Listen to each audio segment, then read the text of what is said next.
How's it going, everyone? My name is Brett, and at the time of this recording, it is now version 5.7 of Genshin Impact. And this time, I have a very special guest with me. Say hello. Hello. Yes, this is Psycho, one of my latest new friends. And we've been playing, Genshin, Withering Waves. I've helped him on ZZZ, and we're kind of working on Star Rail, so yeah, lots of gacha games. Yeah. Mm-hmm. And so today we're going to be pulling for Skirk because, well, she's the latest new character, and as you can see, and as what what you saw, over 500 wishes. Yeah. Thoughts Too on many. thoughts on the wishes. Too many. Yeah, and a good amount of those were from the 1,000 wishes for Varessa, but because I was pretty lucky with my Varessa polls, I still have a good amount left. So yeah, I'm gonna show you my pity on where I am. Yes, I am 5 pity, and the last 5-star was Mona. So yeah, I'm pretty much guaranteed to get Skirk. But here's the thing: like, even though I am guaranteed to get Skirk, there's one character that's gonna be a little pain in the butt if that's the case. It's this guy right here, this little turd, Dahlia, the new 4-star. Like, do I need to explain what's going on? Not really, not to me anyway. Well, I'm gonna do it anyway. So, with the 5 stars, it's pretty predictable. I can guarantee the 5 stars, but when it comes with the 4 stars, there is no guarantee. There is no, some kind of hard pity. It's pretty much random. Like you could go through like hundreds of polls, gain maybe 1 or 2 5 stars, but not the specific 4-star. And I've had this problem before in the past with Chaska's banner when I was trying to pull for Oron, Escafia's banner with Aoife. I mean, I did eventually got Aoife, but still I had to go through 2 5 stars. Like, how is it that I could get 2 5 stars before getting 1 of the 4-star? Like, what? That doesn't make sense. Holyverse, you need to fix this. But yeah, we're gonna get Skirk. Hopefully get at least 1 copy of Dahlia, and we're gonna go for Skirk's weapon because, well, as you can see, I do have plenty of pulls, so I don't mind getting her weapon. So yeah, you ready for this? Yeah. Okay, so first 10. This will be like 15. Yeah, 15 pity. Okay, purple. That's fine. We are looking for a Dahlia at least. We just need 1 Dahlia.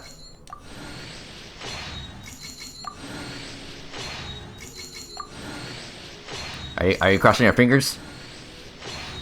Yeah. Yeah, manifest Dahlia. That's a Candace. Yeah. Here, I'll do you something better. I'll go to the Jade Chamber and sacrifice, or no, I'll go to the top of since I'm in Nat's land. I'll go to that thing and sacrifice Chi-Chi. Yeah, let me know how that goes. Actually, let me actually join, so I can actually witness it. Oh, okay.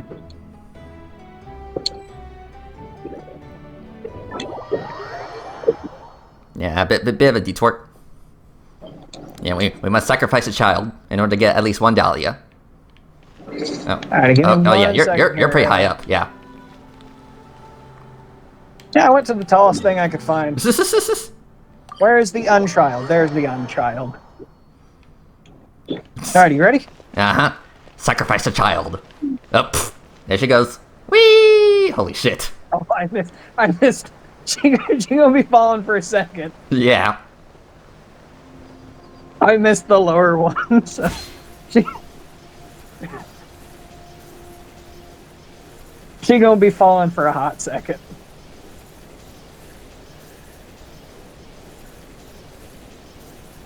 Please don't hit the water. She's gonna hit the water, isn't she?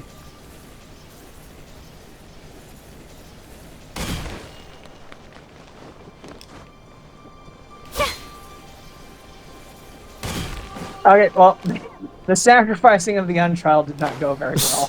It was a massive She failure. hit the water. Okay. Yeah, she hit the water. Alrighty, I'm ready to go again now. This time I will hit the thing that I need to hit. Okay, how about you, like, glide to like on top of me and then drop. Glide on top of you and then drop? Uh-huh. But don't plunge. Yeah, about right here is good.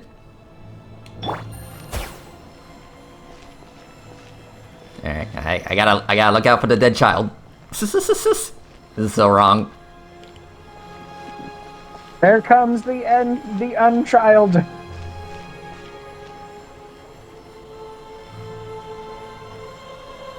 She's gonna land on this this upper platform. Oh, I see you. Right there. And dead. Oh. Okay. There's the unchild sacrifice. Well, on my screen, she just kind of clipped to the ground, but hey, whatever. Hey, it works. Okay. Anyway, back on the wishing. Okay. Next 10. This is gonna be like 25. Okay. Dahlia. Can we get at least one Dahlia?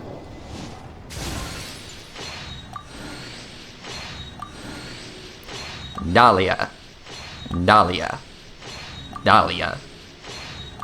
Come on. Where's our femboy? There he is. There you go. I'm Hey, it Dahlia, deacon of the Church of Sacrificing Favonius the and unchild herald of word. Barbados. As you can probably tell, I'm going out of my mind with boredom right now. So, what's going on in your life? Any issues you're facing? I'm here to listen. And probably to laugh a little. but also to help. Okay, so cool. We got a Dahlia. Now we just need to get Skirk and her weapon. Alright, here we go. Next 10. Like 35. Okay, now the purple. Hey, maybe you'll get another Dahlia. Probably. Maybe. Hopefully. But, you know, as long as I get at least one copy, I'm fine. I'm satisfied. No, which Because I really don't want to go through another situation where I get like 2 or 3 5 stars before the specific 4-star. He loves being antagonistic. Just ignore him when he's mouthing off. Don't let him get under your skin. 45. I dare you to release me and say that to my face! Well, you're at 45 pity now? Yeah, 45. So about 45? halfway there.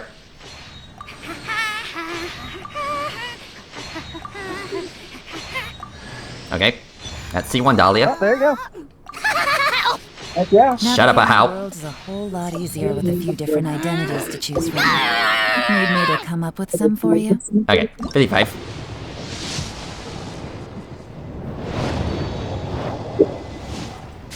Here, you can have some tasty anecdotes. Antidotes. Okay, now Candace. Do you already have Candace at C6? Or? I don't quite remember. I can check real quick. Yeah, I do have her at C6 because, Yeah, you know, you it's do. just the 5 glitter. Yeah, it just gives you straight 5, which Okay. is basically a refund. Yeah, okay, so 65, correct? Yeah, Okay, it's a little purple. That's fine, that's fine. because it was 5 more than however many 10 pulls you've done so far. Yeah. Hey, Charlotte! Did you have Charlotte before? Yeah. The world remains constant over the Cool. centuries. But human life is like That's the dew either at a dawn, refund or another bubble rising constellation through for her. water. It's a Transitory. constellation. Heck yeah. Okay, 75. Okay, that's fine. I mean, I imagine the next one's gonna be her. Most likely. The next one will be Okay, there you go. 85, and it's guaranteed in 90. So now Dahlia, pretty That's cool. C2 Dahlia. Yep.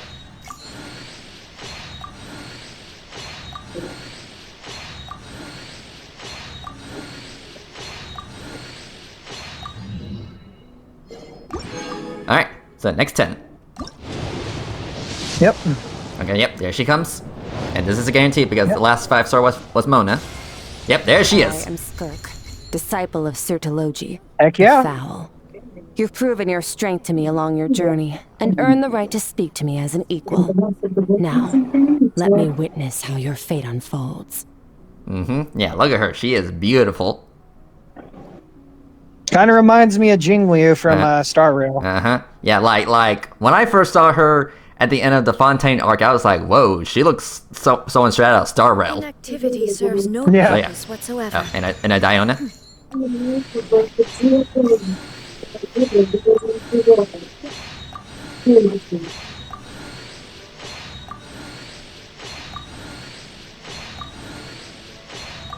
Okay. Yeah, that was it.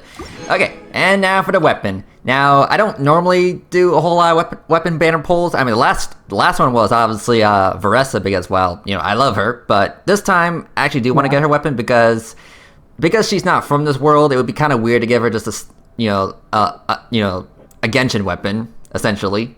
Yeah. Yeah, just give her like any weapon from Teyvat, but because she's not from this world, it would just feel kind of weird. Anyway, so yeah, we're gonna chart the course to her weapon, the Azure Light. And who knows, maybe I might get some of these specific 4-star weapons. Okay, so here we go, first 10. Yep. I stand before it, alone and unchanging.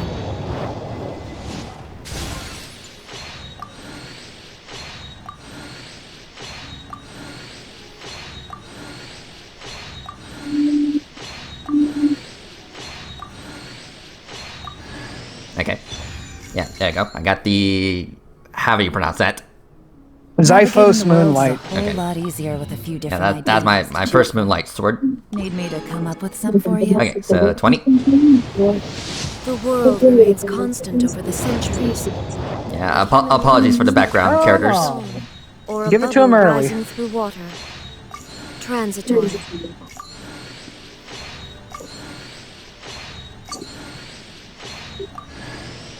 Okay, that's a new weapon. Yeah, that would be the Makharia Aquamarine.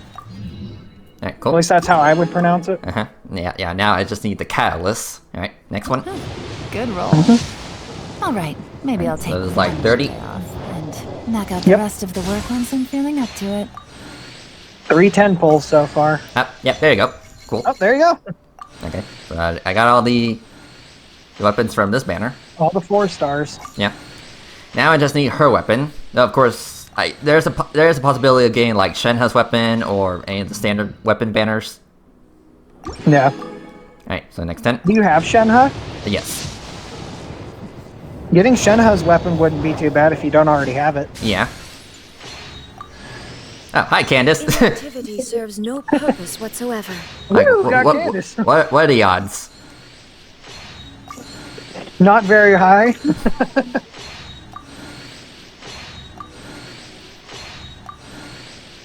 Because you got to imagine, she rolled out of all of the possible 4 stars, which I think all of them are on that banner. Uh-huh. Okay, so 50. Yep. Oh, here we go. There we go. Manifest. There's another catalyst. So can we get her weapon? Come on, give it to him. Let him have it. Yeah, let me have it. Let him have it. Hi, Xinyan. Let him have it. Come on. All the world holds dear. There you go, and it's gonna go right. Hey, we got it. Yeah, there you go. Motion. Okay, cool. I stand You got her before it, weapon. alone and All right. unchanging. Alright, so that was pretty successful. Heck yeah. Alright, so let's actually take a look at her. Yep, there she is. Beautiful. Yeah, don't forget to put her weapon on her. Ooh. That's pretty cool. Yeah. I got a new letter from Okay, an yeah, informant. get this basic bitch weapon out of here. The situation has changed again. Yeah. There you go. The queen has her weapon. Mm-hmm. And because I did pre-form everything I need for her, so let's see here. So there's 20. Yeah, here's her first ascension. Holy crap, you got a lot of Mora. Is that it? Again, I've been pre-farming. Now you have 7 million Mora. Almost 8 million Mora. And here comes our next ascension. An improvement, but it's still not enough for me. Okay. Level 50. What? Ascension 3. Navigating the world is a whole lot easier with a few different identities to choose from. Level 60. Need me to Level 60? for you? Ascension 4. Uh-huh. Yeah, Ascension 4. Level 70. Level 70. Yep. Ascension 5. Level 80 and Ascension 6, and then level 90. Yep, there you go. I don't have a problem, you have a problem. And of course get my 3 free fates. Now as for the weapon, let's see here.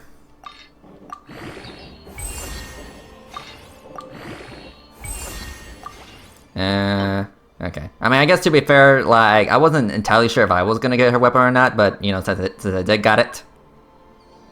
Yeah. Okay, but I'll worry about her weapon another time. As for artifacts, I was working on a set. It's probably not the best, but, you know, it's something. Inactivity serves no purpose They should have whatsoever. artifact recommendations. Yeah, From the people who Chi-Chi got was it. holding on to them.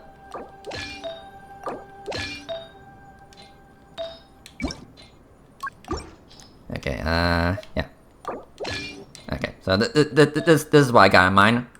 Not the best, but, you know, it's a work in progress. Yeah. A lot of them have at least 2. Some of them have 3 of the things she needs, so... And you do have that artifact reshaping, too. Yeah, the reroller, which, yeah, since I did got some of those rerolls. Yeah, reshape. Okay, yeah, let's see how this thing works. The world remains constant over the centuries, but human life is like the dew at dawn, or a bubble rising through water. Transitory. Okay, so reshape. Okay. Cool. It's better than it was before. Yeah, keep.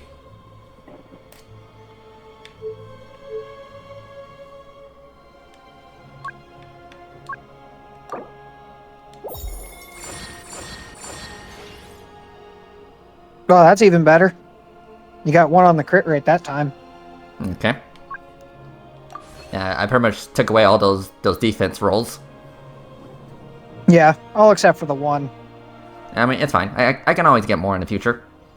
I got Oh, yeah. a new letter from an informant. Looks like the situation Okay, has so changed. let's see here. Actually, I might do that on my Raiden, since I Okay, have so stuff on my Raiden. 72 crit rate, 163 crit Inactivity damage, serves no purpose whatsoever. and yeah, she doesn't need energy recharge, so that's that plus 16. Yeah. But again, it's a work in progress.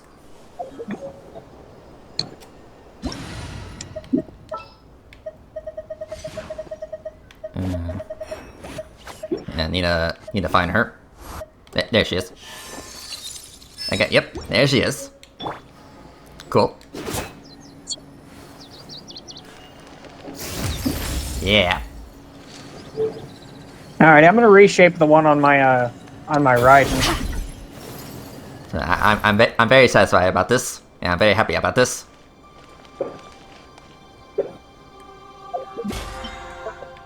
Yeah, click my battle pass points. Oh yeah, we need to look at Dahlia since, you know, we also got him. So let's see here. So I think I only have enough materials to get him to 80. Ooh.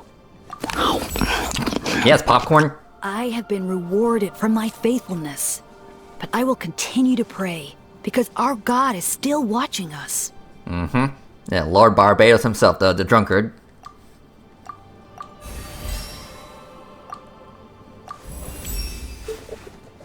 When a fresh breeze wafts through a crowd, it carries with it impressions of the people. From the bright-eyed innocence of children to the sad sighs of the middle-aged, the wind carries it all. Do you feel it? Can you sense the stories in the wind? Okay.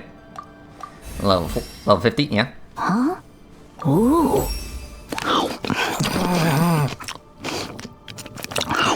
That is so annoying. Is it? Yeah, hit him nomming on his popcorn. I stand before it, alone and unchanging.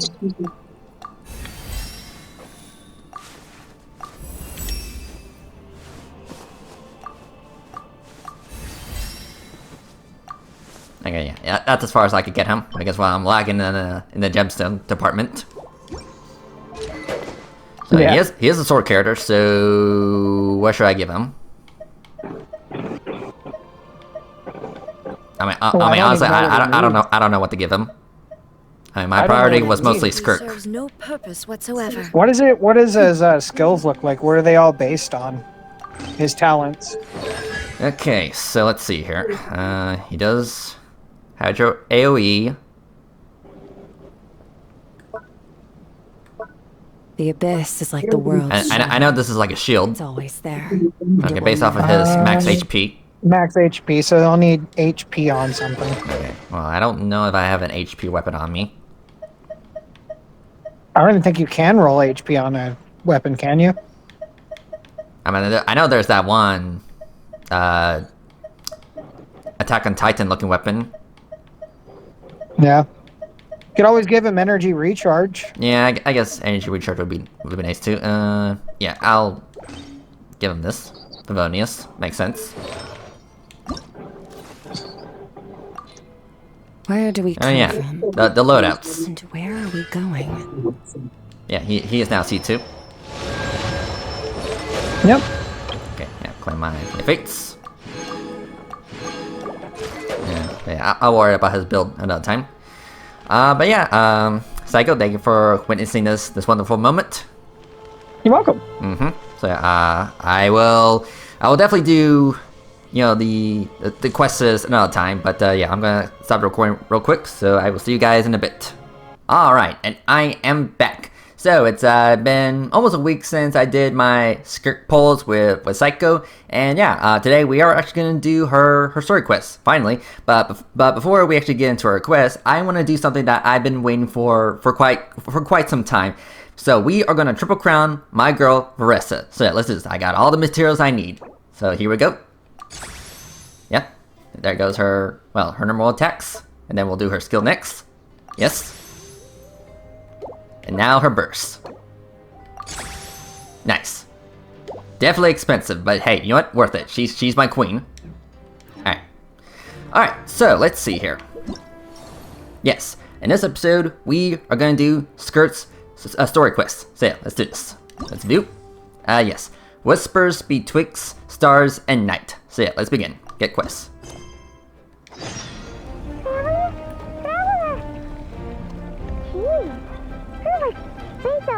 Over there. What's up with you today?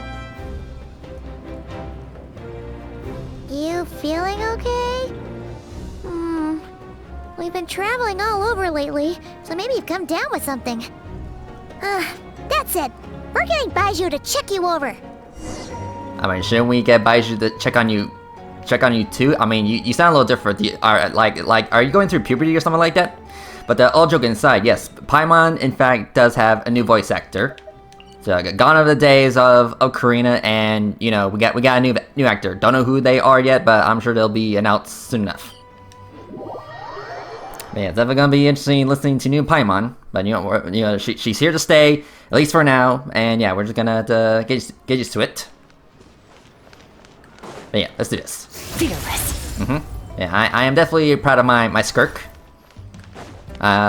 Okay, so let me actually show you what she's at. I mean, obviously she's at a pretty good crit ratio. Yeah, I'm pretty satisfied with this crit ratio. I almost have her weapon at 90. I just need 6 more levels. And talents, yeah, right now they're at 7. Yeah, 7, 7, 7. Well, plus the 8. Yeah, plus the 1 on the skill because you know with the talent. So yeah. But I'm pretty proud of my Skirk. I just need to fully max out her weapon level. But yeah, to Boo Boo Pharmacy because apparently there's something going on with me. Yeah, apparently something up with me. Oh. Baiju isn't in his shop. Oh, you're looking for Dr. Baiju. He's resting today, but he said to send any patients to the back room. Ah, okay. Thanks. We'll head on through. Thank you. Yeah, to the back. Also, Battle Pass. Yes, since I did, spend a lot of money, almost like 2 million, basically. Yeah, knock knock. Anyone home?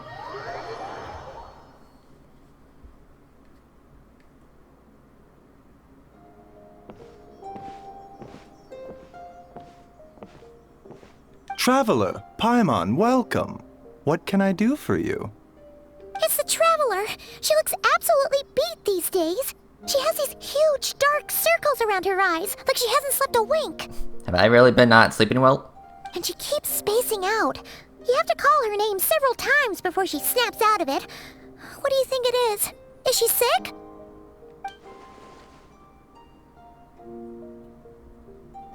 Very peculiar.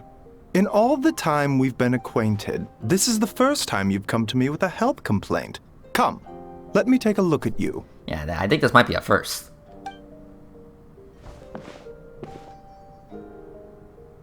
I mean, Traveler being sick, unheard of. Okay, Paimon does not like that expression, Baiju. It's not serious, is it?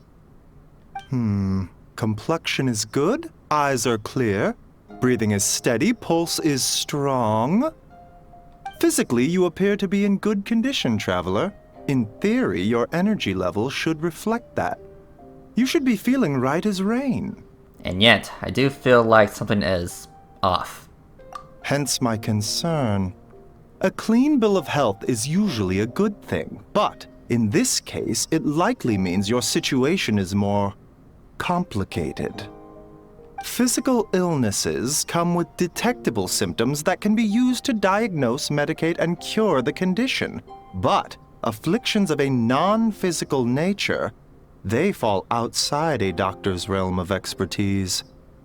Huh? What do you mean, non-physical nature? Curses, dark magic, it's hard to say. It could just as easily be a simple case of mental fatigue. Could be. Why don't you rest here for a bit? Whatever it is we're dealing with, clues to your condition are sure to reveal themselves in time. Once we know the root cause, we can administer the right treatment.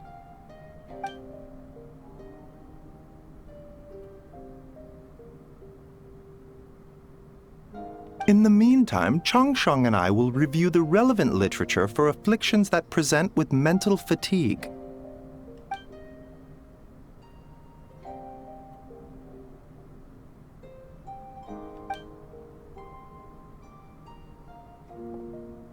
Oh, must be a rare condition if not even Baiju and Changsheng have seen it before. Well, all we can do is take their advice. You look like you're about to collapse anyway. Just get some rest. Paimon will be right here by your side. Fingers crossed you'll be all better when you wake up. Alright. Alright, cool. Yeah, let's get some rest. But first, yeah, so there are some characters that are unvoiced, but from what I can tell, they take a more small role. So yeah, like, I'm okay if, like, certain characters being unvoiced, but at least they're on the small, you know, if they take a small role. You know, if only, like, a few characters here and there appearing, like, a few seconds. So yeah. Yeah. What is this abyss stuff?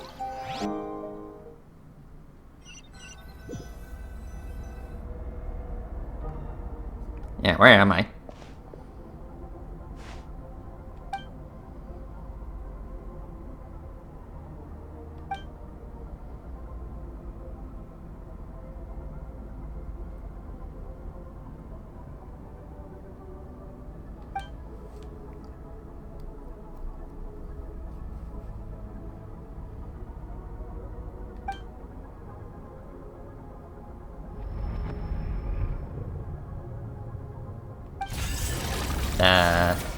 What's that?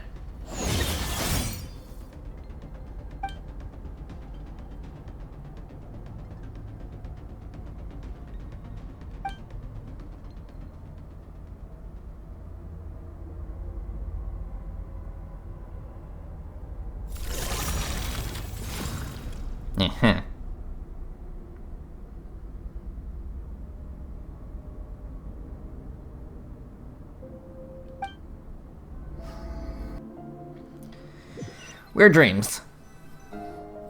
Traveler! Traveler! Paimon. Rise and shine! Time to wake up! Can we get some breakfast?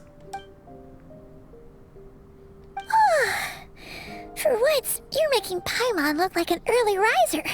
It's already afternoon. Hopefully all that sleep did you some good. Feeling any better? Paimon, I need you to check if there's a cut on my back. A cut? What? Did you scratch yourself in your sleep? Alright, let Paimon take a look. Nope, nothing there. Wait, did you have a nightmare? Something like that. Okay, don't panic. Paimon heard that dreams tell us what we need by showing us the opposite. So, if you had a nightmare, maybe all you need is something to cheer you up. Come on, Paimon will treat you to something yummy. Can we get pancakes? No, I'm just saying.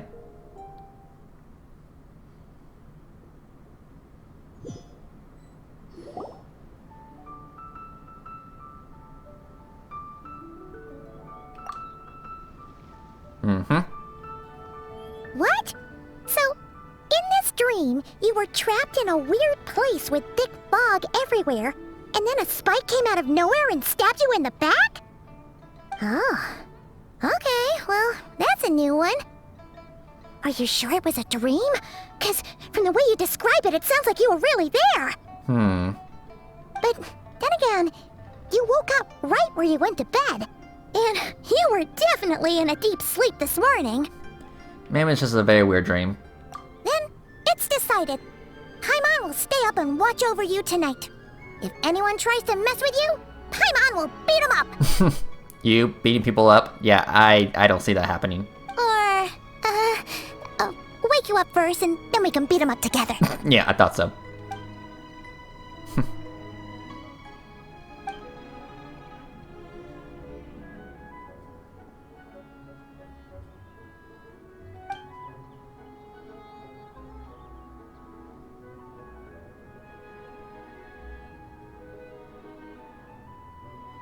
Something is missing? Hello? Did you just say something? You heard that too, right? The flesh remains whole, but the soul is incomplete. Left unresolved, the mind will wither away along with it. Ah! What the? Wait! Paimon remembers you! Your child's master! Skork? Skork. It's Skirk. Right! What are you doing here? The last time we saw you was at the Primordial Sea in Fontaine, right? Right. But then we left and never learned where you went after that. Child's been looking everywhere for you, by the way. What brings you to Wanmin Restaurant of all places? You came here looking for us? And were you the one behind that hocus pocus just now? Tell me, what is it that you saw? Tight-lipped, huh? I suppose that's fair. You. I'll take a glass of wine. Oh, of course. Coming right up. We make this one in-house. It's not too strong. Enjoy. Chef Mao, I'll take a grilled tigerfish over here. Coming right up. If I knew we'd be this busy, I wouldn't have approved Shenhe's vacation. At the end of the day, what happens to you is of little consequence to me. I'm not here to try and win you over. Trust me or not, the choice is yours. Okay. If you want my help, now's the time to speak up. You have until I finish my drink. So, why are you here? I was investigating an abyssal disturbance in the area and happened to notice you. Part of your soul is damaged, and the wound bears traces of abyssal corrosion. Need I say more? Neither of those things sound good.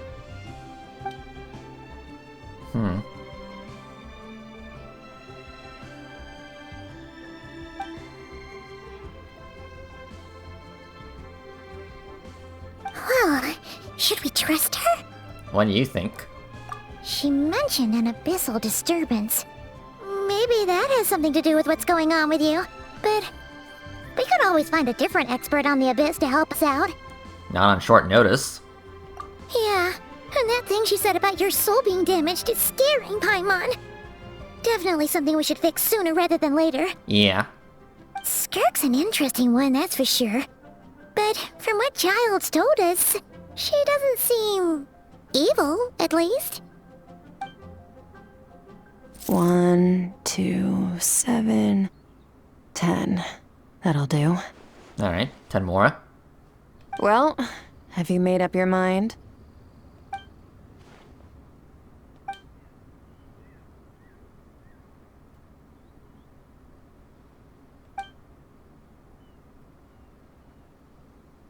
So, that's all we know, Miss Skirk. Ma'am, can you help us? Pretty please.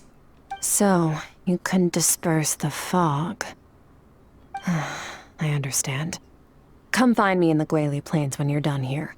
Oh, and I left cash for the drink on the table. Settle the bill for me, will you? This! Oh, okay. Huh? Yeah, huh? She disappeared. Well, yeah.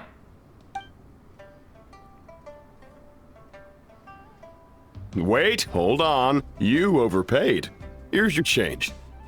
Oh, no. This includes the drink, so it should be the right amount. I didn't think you two ordered a drink. We didn't. It was that lady who came and sat with us, remember?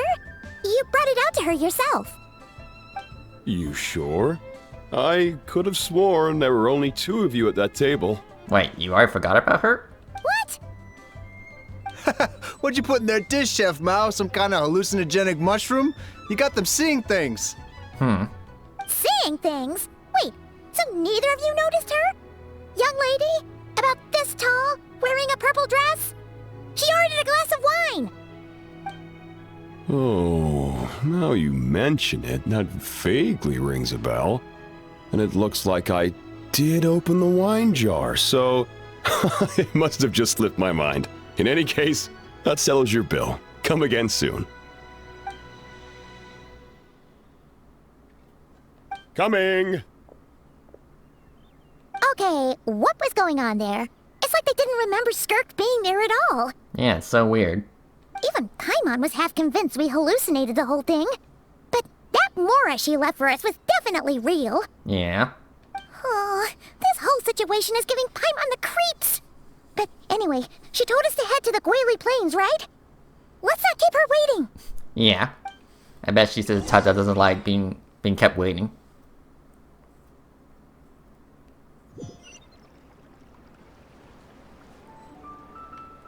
Okay. Yeah, let's go.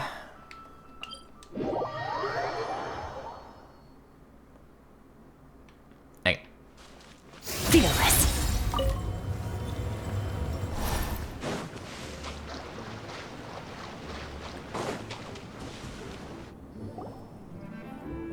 Ugh, Rift Hounds. Whoa, what are all these Rift Hounds doing here? Huh, looks like they're collecting something. Let's go check it out. Hello. But try me. Gotcha. Here comes the catch. Into the void. Yeah, into the void, where you belong. Okay. So, this is what they were collecting. It looks kinda like... God remains. Yeah. What is going on here? From the moment they are born, all beings with great power have an impact on this world. Even if their body is sundered and their soul extinguished, their influence remains. Yeah, I like how she froze them. Gods are the most common example of that. The remnants of gods who fell thousands of years ago remain buried deep within the earth, carrying within them a warped will and a dark curse. Together, these remnants form what you call God remains, and it appears that some of those sealed here were dug up and removed. There are traces left, but they're fading fast. What are you doing? Nothing! Just wanted to make sure you were, real? She's definitely not a ghost traveler. Paimon poked her, and she's solid. So, after you left the restaurant, the other diners act like you were never there. Your life hangs in the balance, and that's what you're fixated on? Strange set of priorities. It was just a trick to avoid being perceived. If someone notices me, those memories are erased. Simple as that. Unlike you, I have no desire to establish a connection with the world. The weak and the lowly have no right to remember me. They're lucky they only have a few missing memories to show for it. Now, can we please get back on track? Okay. Where were we? Right. The god remains. So, basically, there's now less of them here than there used to be, right? Isn't that a good thing? In our experience, god remains are 100% bad news. A lot of terrible things have happened because of them. Maybe it's a good thing by human standards, but power doesn't come from nothing, and it doesn't just disappear for no reason. The remains aren't just gone. They were taken. Like, part of my soul was taken? Very clever, traveler. You aren't the only one who had something taken from you. There are victims like you everywhere. The only difference being, you can speak, and the remains cannot, so it went unnoticed. Something similar happened in Sumeru. Within the span of one night, countless consecrated beasts were slaughtered, and a large amount of the god remains buried in the desert went missing. Of course, god remains are just one of the targets. The culprit is chipping away at sources of power all over this world, including the Stella Fortuna above. Wait, you mean... the stars? 42 of them have died out in the past few months alone. In Conria, people believed that powerful individuals have corresponding Stella Fortuna. Even should that individual fall, their Stella Fortuna would not disappear, but gradually evolve into a new constellation.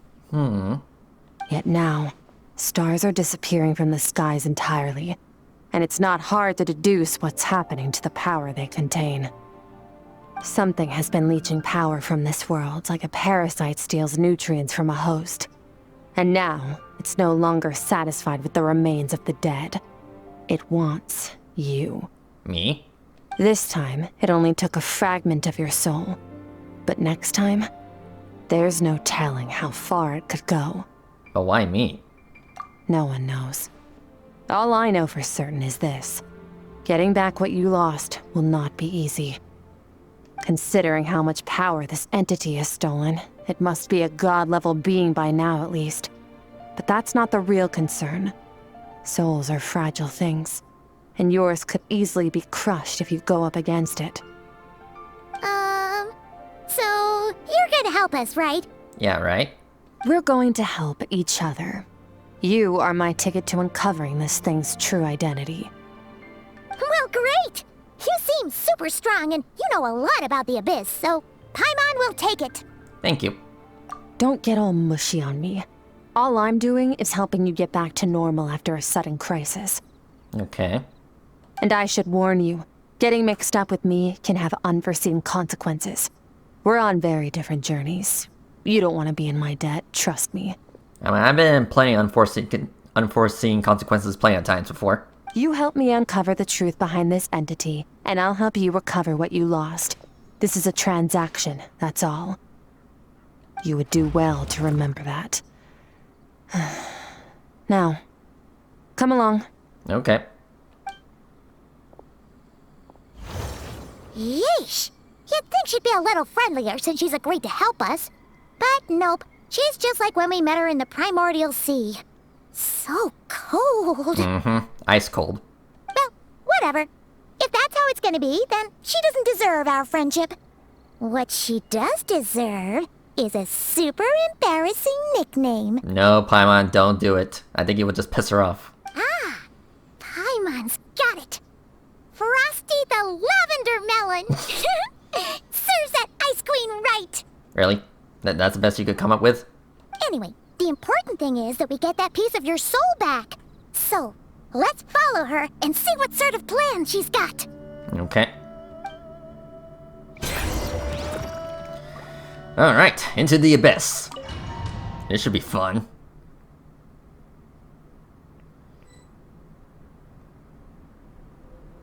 Ooh.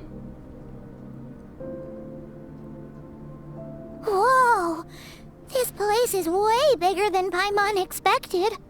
Where are we? This is where I live. I suppose it's the closest thing I have to a home here. It seems more like somewhere in the abyss. It is. I brought you here because time flows differently in this place. I don't know how much Ajax has told you, but when he fell into this space, I mentored him for 3 months. In that time, only 3 days passed in the outside world. Who's Ajax again? You might have to fill me in again. Ajax? Oh, right! That's Child's real name! Yeah, Paimon remembers him mentioning something like that. Okay. So, a month here is equivalent to 1 day in the outside world? That should mean we're safe from that power-hungry soul snatcher for now, right? Yes, well, I didn't bring you here just to show you around. In the outside world, the Traveler could be attacked at any moment. But coming here has bought us quite a bit of time. Now, we just need to figure out how to investigate that place you saw. The one full of fog. Both your description and the abyssal disturbance I felt point to that space having some connection to the abyss. It could even be a domain similar to this one. The thief who stole that fragment of your soul is hiding there. But the abyss is a chaotic and turbulent place. If we want to pinpoint their location, we need to see what that space looks like without the fog. Abyssal power can grant a special form of sight. Have you ever wielded abyssal power before? Not that I'm aware of. Okay. Do you plan to learn?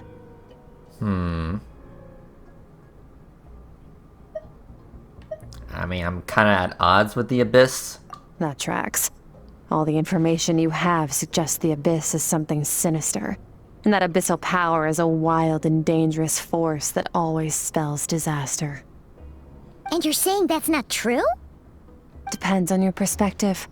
Floods and hurricanes take countless lives too. But if one day you gain the power to control them, what was once a calamity is now just another tool in your arsenal. I'll respect your opinion, though. Just means we have to turn to the second best option. What's this? A little abyss crystal that contains my power. Wear it on your head, and we'll be able to perform dream mirroring when we fall asleep. Dream mirroring? And what's that? It means experiencing whatever the other person is dreaming. Everything they see, think, and feel. Since you haven't studied the art of using abyssal power, and have no plans to jump in the deep end right now, I'll have to do the investigating for you. With dream mirroring, every time you slip into a deep sleep, I'll see with my own eyes whatever scene plays out in your mind. Then, I can guide you through the dream environment, and we'll take back what was stolen from you. Alright. Huh. You make it sound so simple. Is there anything you need to do? Tough to say. This is an unprecedented situation for both of us. Even assuming we do manage to find where this entity is hiding. Like I said, getting your soul fragment back won't be easy. To play it safe, I need to give you some special training first. Training? Wait, you're gonna teach her some of your martial arts?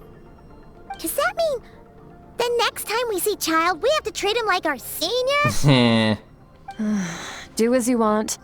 For my part, I don't see you as my disciples. You're already a pretty good fighter. All I'm planning to do is build on your current skills, and train you for the specific scenarios that I think we might face. Okay. But that's enough talk. If you're ready to do this, then come with me. Time might be more lenient here, but that's no excuse to waste it. Oh, she moves fast. Paimon can hardly keep up with her. So, special training, huh? Kind of a rare opportunity. With your skills, there's not a lot of people qualified to train you. The last time something like this happened was probably anti-Raiden Shogun training, right? Oh, yeah. Oh, feels like a lifetime ago. I know, like 3 years ago.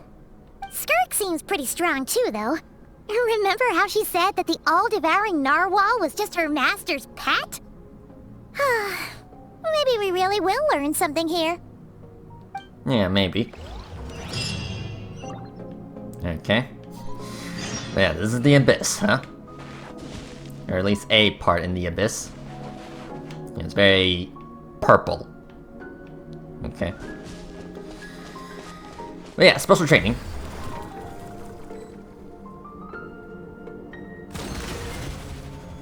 Hello. Teach me, Sensei. Ready? Bring it on! Your training will be split into 3 stages. Testing your blade work, elemental abilities, and reasoning skills. Okay. We'll start with blade work. You're no rookie in this area, so I won't bore you with the basics. During your long journey, you've no doubt sparred with a lot of talented sword fighters. Consciously or not, you will have picked up all kinds of techniques from them. You bet! There's Kaya, Master Jean, Kuching.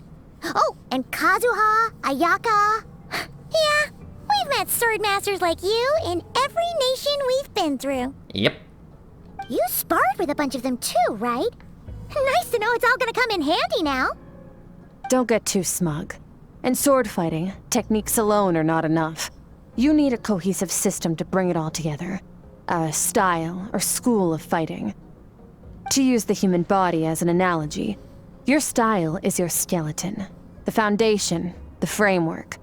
Techniques are the muscles and other flesh attached to the bones. This is where your strength comes from. Improving your sword fighting is like growing that body. If your frame got bigger and taller, but you didn't add any muscle mass, you'd be weak and flimsy. Then again, if you packed on pounds of flesh without a big enough frame to support it, you'd end up bloated and unwieldy. Understood. You need to do some introspection.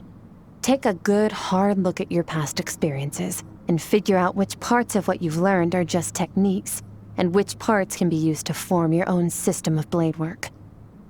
Only then will you get the full utility out of all your thoughts and observations along the way. Only then will every strike you deliver make perfect sense. Wait, is that it? Paimon thought you were gonna teach her some cool new moves. Like when you went swoosh and opened a tunnel to another place. One day, you'll reach a new level of power where you realize that even that's as basic a trick as any other. But right now, our sword styles are so wildly different that teaching you mere techniques is pointless. There are no shortcuts in the pursuit of power. Failure is your best teacher, and rigor is your coursework. That's all I have to say. Time to make a start. Train until you're satisfied with yourself. Okay. Now focus. Destroy the crystal columns as swiftly as you can. Okay.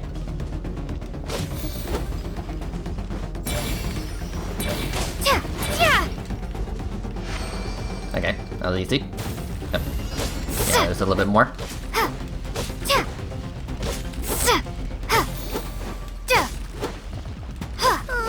This is making Paimon's head spin. Hang in there, traveler! Yeah, I got this.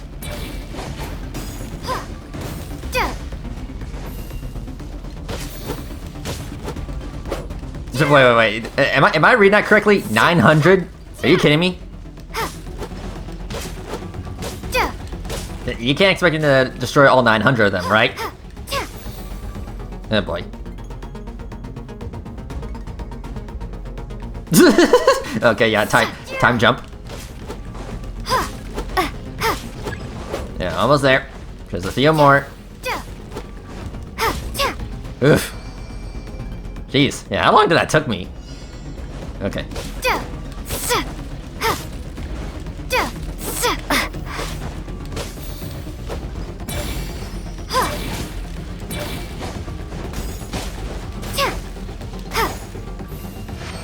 Okay. Stay calm. Use your head. You have to keep it together. I'm trying.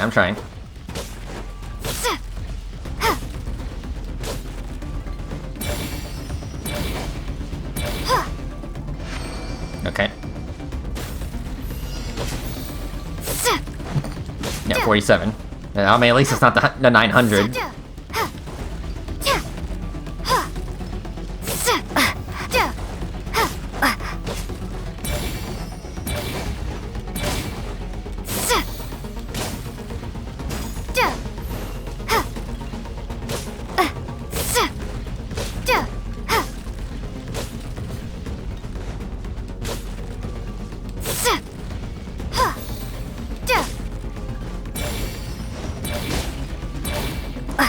almost there.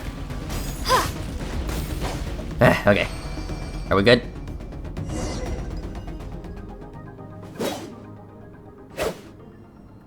Whew.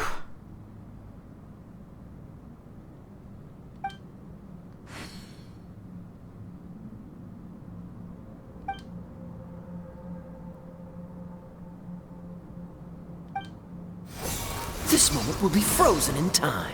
Kaya. Cut to the chase. Kaching. Consider a moment of true mastery that you've witnessed in another person, and ask yourself, what lies beneath the surface?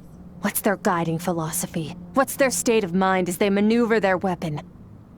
Now take that and practice it right away with speed, skill, and strength, over and over, until your hand is one with your mind. This is the only path to true growth. Step on up! Lynette. Dance with the waves! Nilu. Kazuha.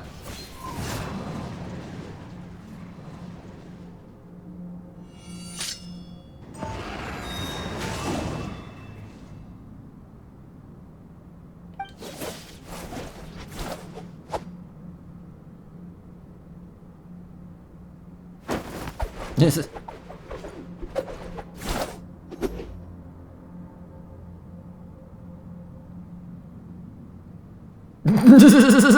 Okay, that's funny. Paimon just doesn't have reading what I mean, it looks like Yai. If you start to tire, empty your mind, but do not stop. Stay in that frame of mind as you keep up the fight. Get rid of all redundant movements. Imagine your sword is an extension of your own body. Wield it just as you wield your arms, hands, and fingers. 'Twas on a deserted, moonlit night that the hero approached the vile dragon's limpid lair. Rain Cutter! Singcho. Feathers fleeting wet, the white heron treads water, a sight without flaw. Master of Inazuma Kamisato art Tachijutsu. Ayaka.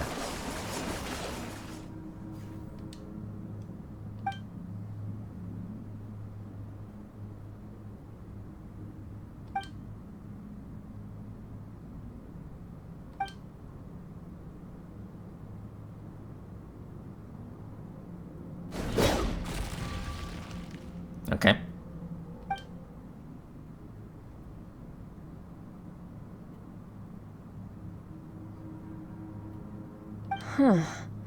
Looks like you've made some real progress. That concludes your training session. Whew. Awesome!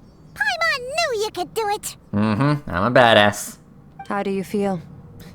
Exhausted. As you should be. Time flies when you're training hard. You've actually been going for several days now with no rest. Days? Yeah. Meanwhile, Paimon's had a whole bunch of naps. But you were so focused, she didn't want to interrupt you. Go get some sleep. I'll be doing the same very soon. Let's hope you see that foggy place in your dream, so I can get this investigation over and done with. Okay. Thank you for your training. Sometimes, you have to practice a single movement 1 million, maybe 10 million times, before the breakthrough moment comes. Nothing in the outside world can help you in this process.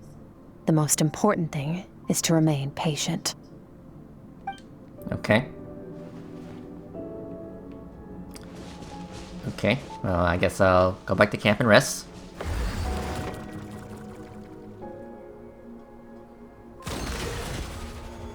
Alright. Yeah, it's not much, but hey, it'll do. Rest.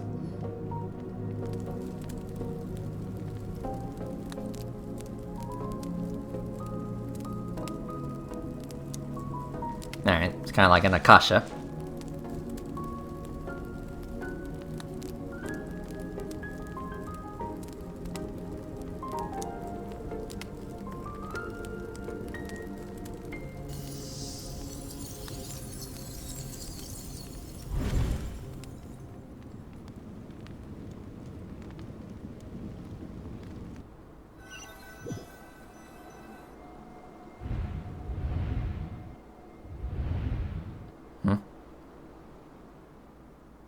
Yeah, where am I now?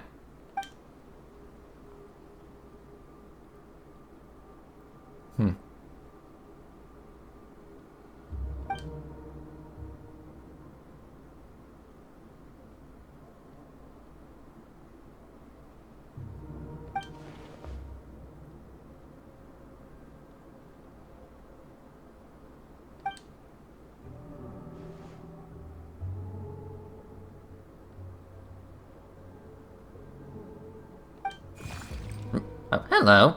Where are you?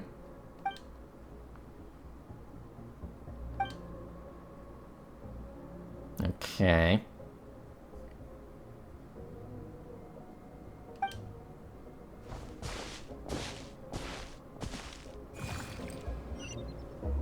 Okay. Gonna follow the little guy.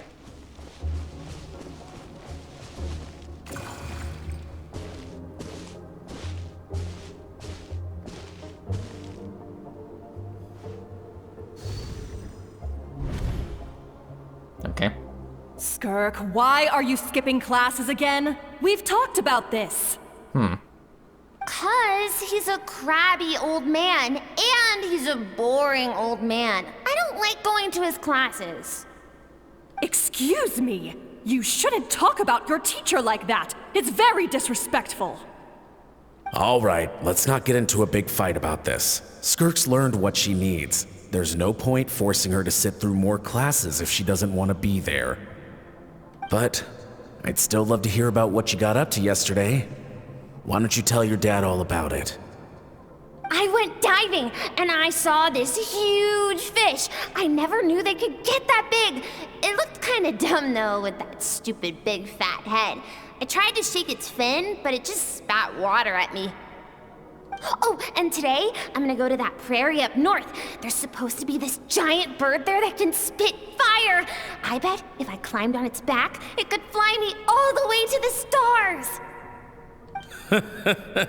Then I suppose your old dad should get one as a pet too. Otherwise, how are you gonna hear me call you for dinner up there in the stars? When it's time to eat, I'll come back on my own, Zilly. Anyway, gotta go. Bye, Mom. Bye, Dad. Okay. Wait! Put on a coat at least. You'll catch a cold. I'm talking to you, young lady. You spoil that child, you know. Ever since that merchant ship arrived, she practically lives outside. Always going on about exploring the beyond one day, whatever that means. Ah, let the kid do what makes her happy. Besides, we both know you're all bark and no bite. Come on, our little adventurer's gonna be hungry when she gets back. Let's get started on dinner. Okay. So that was definitely her pass. I'm out. Okay. The weather's wonderful today.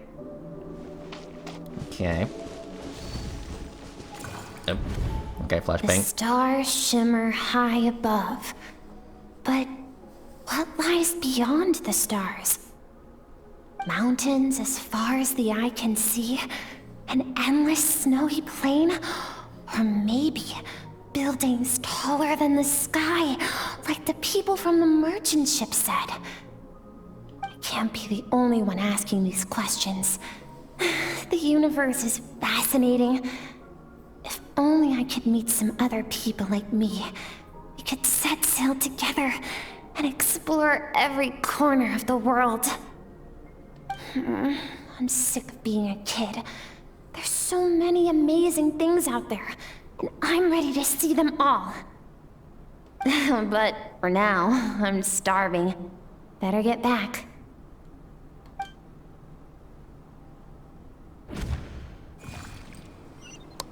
Okay. Huh. What's over there?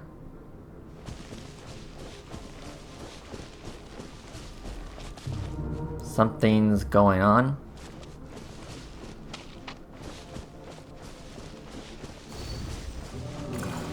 Stop flashbanging me. Don't let a single one of them get away! Oh boy. No, please, spare the children! Stay back! They're coming! Run! Help! Eliminate the threat. Take them down. Don't be scared. This way! We'll never make it! Fire. There's fire everywhere. What happened? I told you we shouldn't have trusted these outsiders!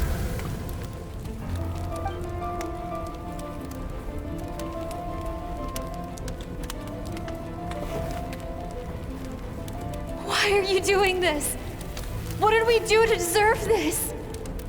We welcomed you with our finest food and drink, showed you the best our home has to offer, gifted you cloth dyed by our own hands. And this is how you treat us? Run! Save yourselves! Captain, Zone 3 is clear and we have Zone 2 surrounded. Begin extermination. Remember the orders from upper command. No one is to be left alive. Rest assured, sir. We have enough munitions to annihilate these savages and burn their entire civilization to the ground. Good. The only ones who put up a real fight are that man and his wife, correct? What's their status? We shot the man in the ankles and the wife broke her wrist attempting to fight back. They won't be doing much more fighting. They're holed up in their home for now, but they won't last long. To prevent them from making some kind of last stand, we're planning to clear out the other zones first so we can send a bigger squadron to surround them. Well, well. Turns out some of these beasts do know how to use their claws. Now the threat these savages pose will be undeniable. Let them cling to what's left of their lives for a little longer. Once the other zones are cleared, I'll cut off their heads myself. Well, damn. That got pretty bleak. It smells like something's burning. What's going on?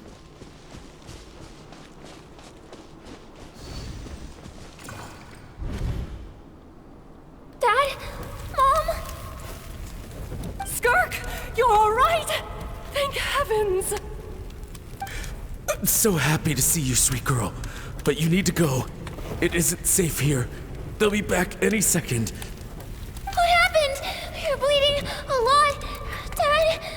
Mom? This is the place. Alert all units. Prepare to surround. Run, Skirk! Run as far away as you can. Don't trust anyone. Your dad and I, we're not afraid to stare death in the face, but we need you to survive. My clever girl, so curious. You're already so brave. I know you're going to grow up to be such a positive light in this world. Whenever you miss us, just play this song. Remember, life is a gift. Don't let darkness claim it. Break down the door! Look what we have here. A savage that can pluck a tune. Well, the show's over.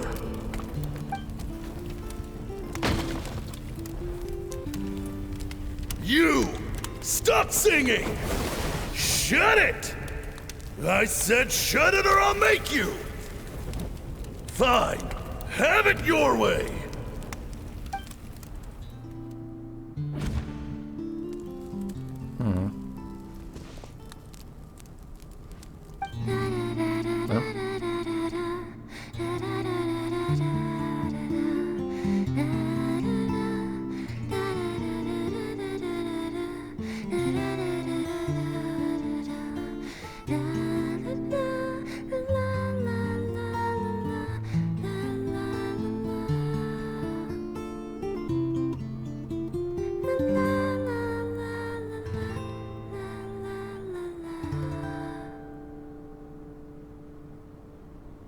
Tragic. Oh, you're awake? Mm-hmm. I found a few clues while you were asleep, but it's only a start. Now, time for the second stage of your training. This time, the focus is elemental energy. Come find me when you're ready to begin. Okay. So we're not gonna tell her what we saw? Maybe later. Alright, I'm ready. Man, staying in the abyss feels so surreal, don't you think? Mm-hmm. No day and no night. It's like time hardly exists. If we weren't careful to keep track, it feels like we'd have no idea how long we've even been here. Well, except for the fact that Paimon still gets hungry like clockwork. You go do your training. Paimon's gonna grab a bite.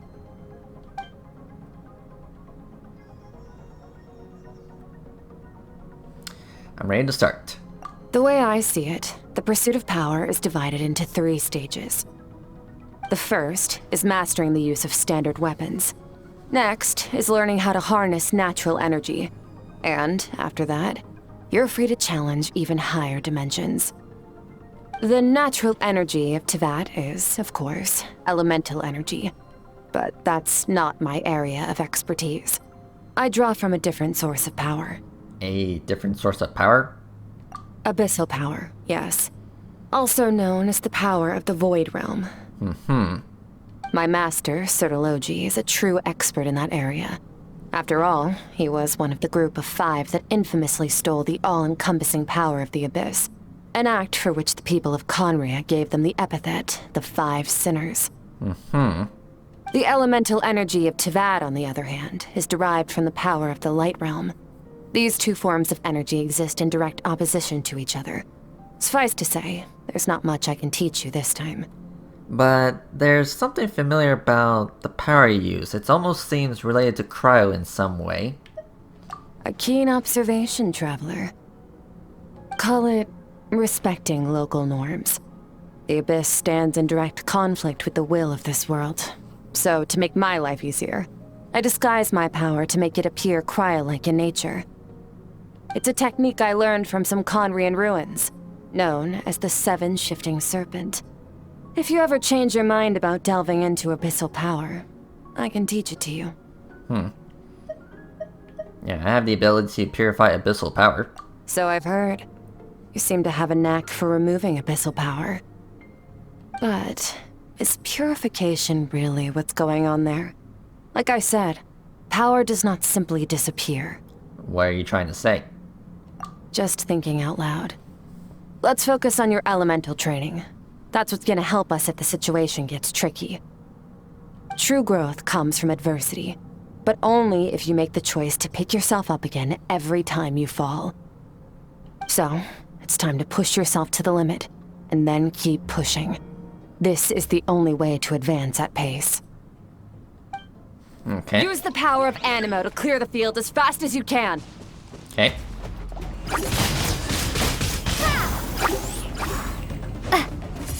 Come on, bring on slimes.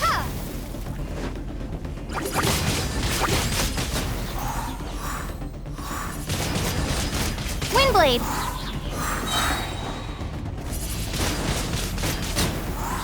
Okay. Be gone.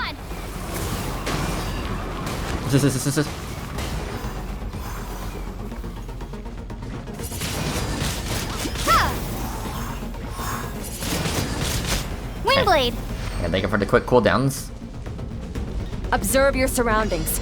Look for things you can use to tilt the scales of success in your favor. Yeah. Let's roll this pyro, right? I mean, I'll try.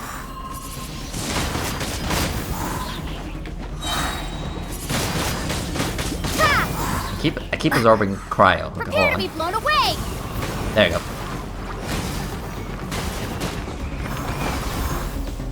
Okay, there you go.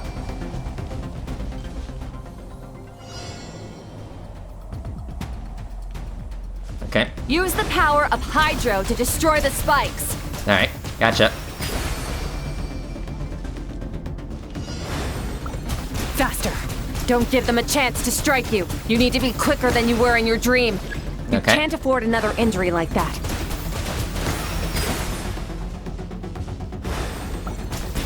Water jet! Alright. At least my little, my little water gun ability has some use. Yeah, at least it's getting some use in here.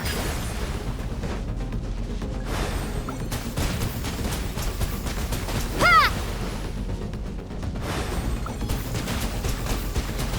Go! Ha! Okay.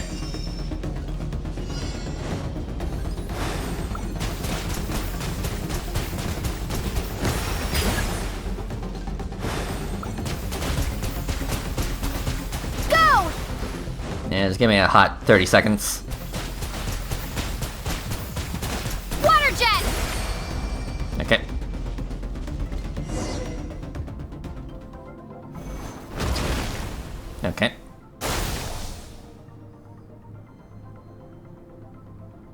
You need to understand what makes you special. The ability to wield elemental energy without a vision and switch between the elements at will. Well, not at least in gameplay, no. You know, with the whole switching elements, you gotta do that with the statues. It means your aspirations need no approval from the gods. Your power is not bound by the rules of this world. So be bold. Do not be afraid to chart your own path. Okay.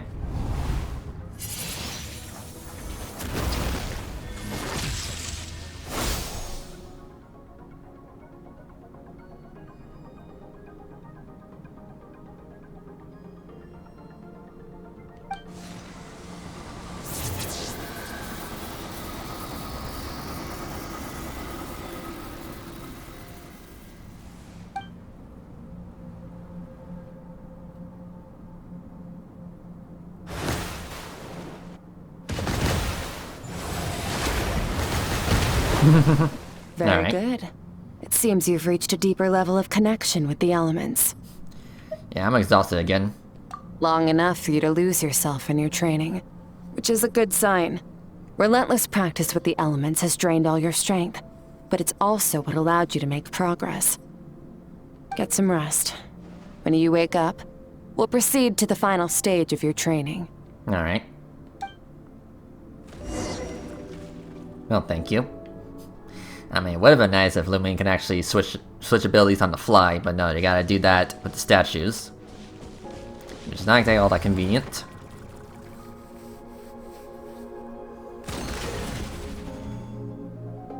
Okay, well, hold on.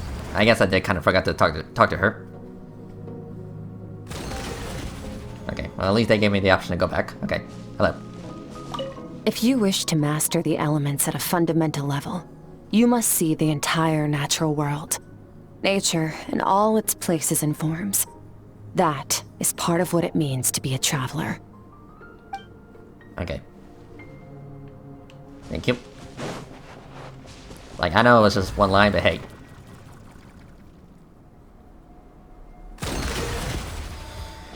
Okay. Time to go to bed. Again.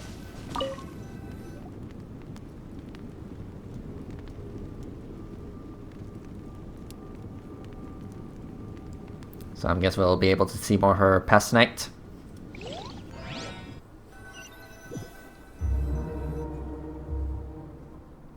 Yeah, this place again. Hello. Did you bring me here? Okay. Got a name, little buddy?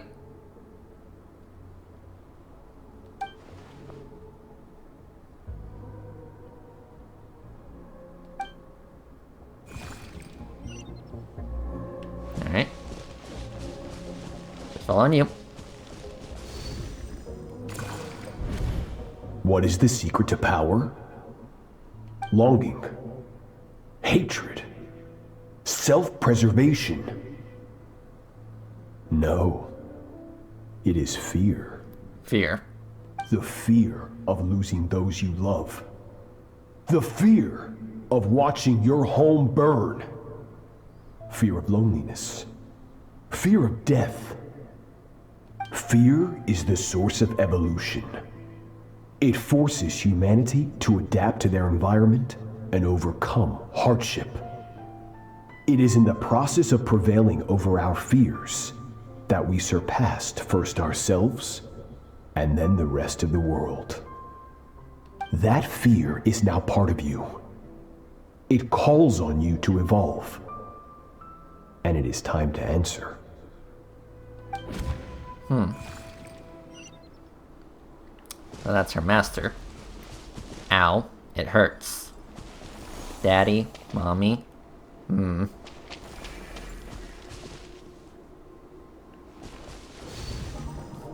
not sure if I want to continue watching this. Any minute spent missing home is a minute wasted. Practice your sword work instead. Do not make me tell you twice. But, Master, I can barely lift the sword anymore. If I keep going, I feel like my wrist is going to break. So it has not broken yet. Then pick up your sword and keep practicing until it breaks. I want to hear the cracking and splintering of bone. Damn. After all, bones can always be reset.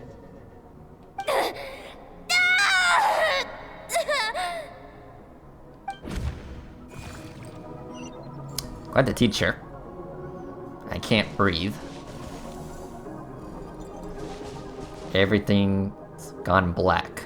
I what? Good, Skirk. Once again, you survived. How do you feel? Cold and pain. These are signs that you are adapting to the abyss. Each time the flesh is torn and the spirit crushed, each time you claw back from the brink of death, you become stronger. I now understand why these people sought to destroy your homeland. Your potential goes beyond even what I could have anticipated.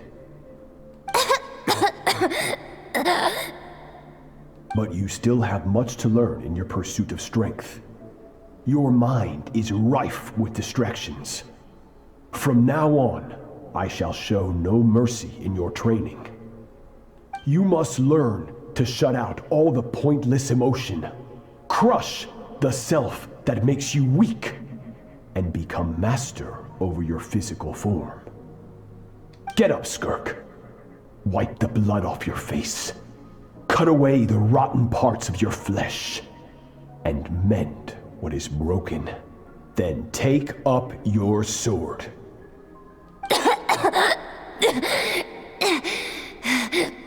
Yes, Master.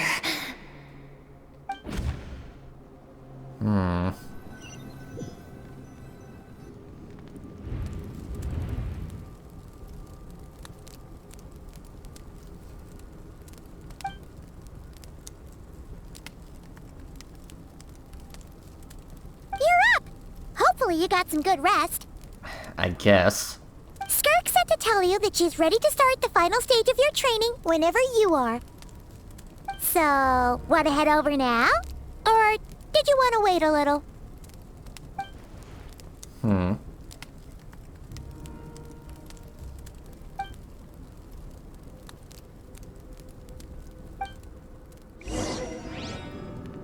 Alright, so about this third training. Let's do this.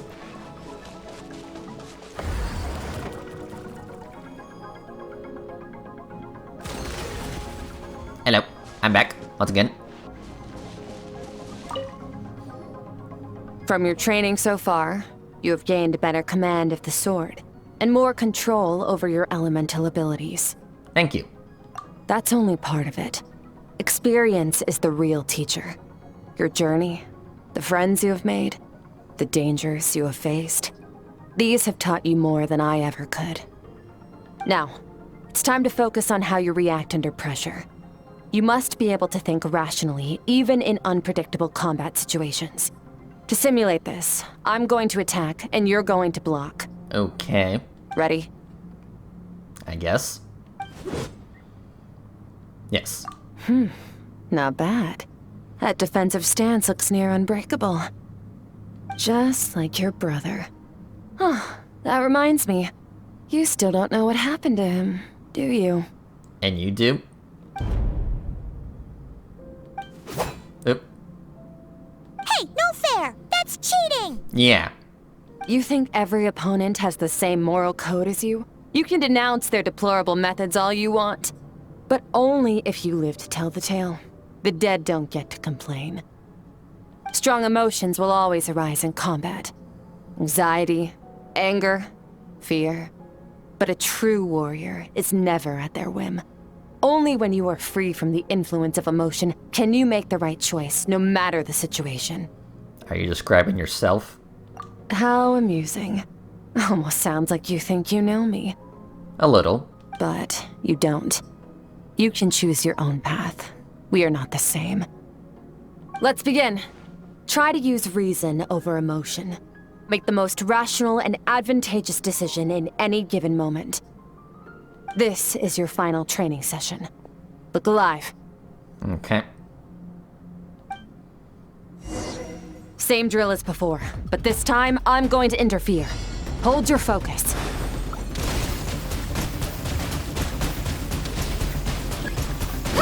Oop, oop. Careful, careful.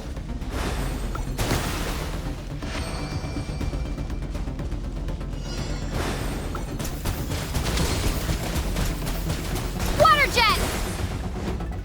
Oop, careful, careful, careful.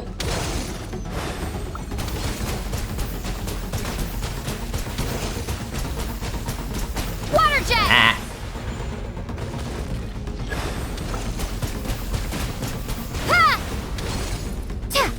Oop, careful. Water jet! Get out of there. Okay.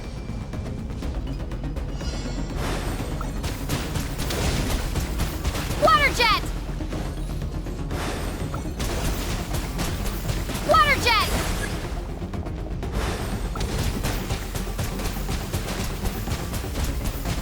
Ha! Water jet! Oop. Yeah, I just want that health.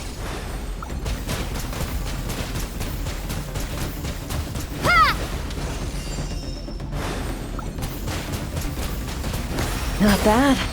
Better than I expected. Thank you.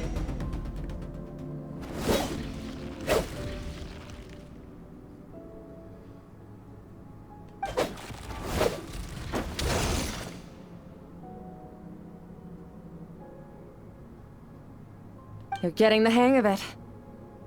The first step to controlling your emotions is controlling your mind.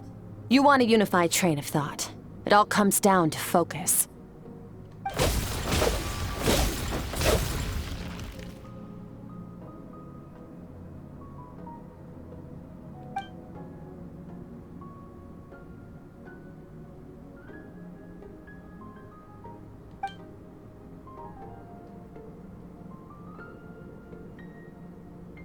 Your mind is rife with distractions.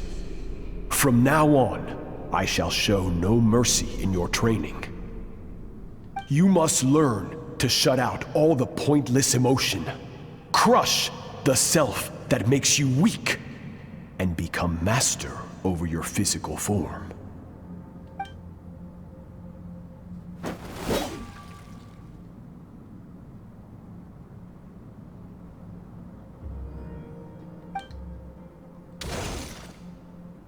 Stop. Let's pause here. One look, and I can tell your mind has wandered. That's to be expected. There's a limit to how long a human being can concentrate on one thing.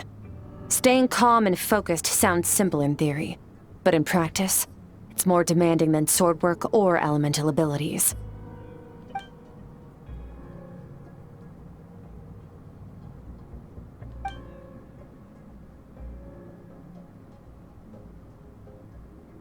Get some rest. No point training further if you're already dead on your feet. Like I said at the beginning, the only goal of this training is for you to reach a point that you're satisfied with. You managed to push past your limits, which is a good start. You can be proud of that and sleep well knowing that you've earned it. Okay, thank you.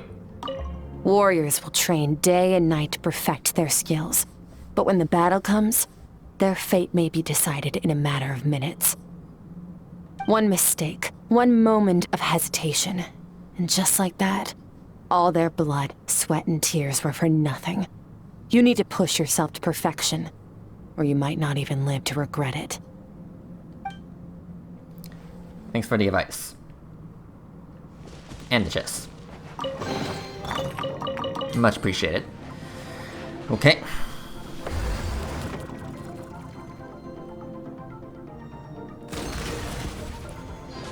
Whew, okay. So, more sleeping.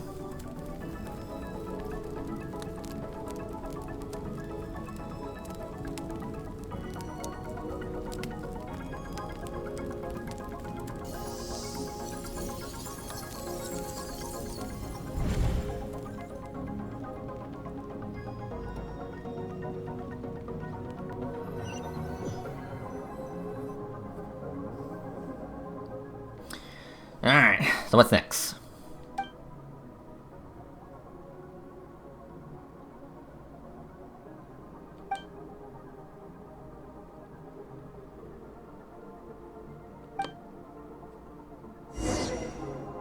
Alright.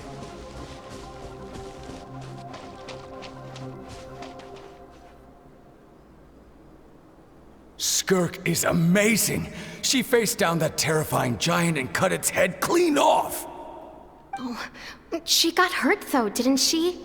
I heard it was pretty bad. Yeah, well, that's a given. But the moment she was on the mend, she got right back to practicing her sword work. I heard Master suffered a grave injury once too. Lost an arm and a leg and still came back stronger than ever. Skirk's becoming more like him by the day. Incredible. I wonder if I'll ever reach their level. They're always so resolute, so unshakable.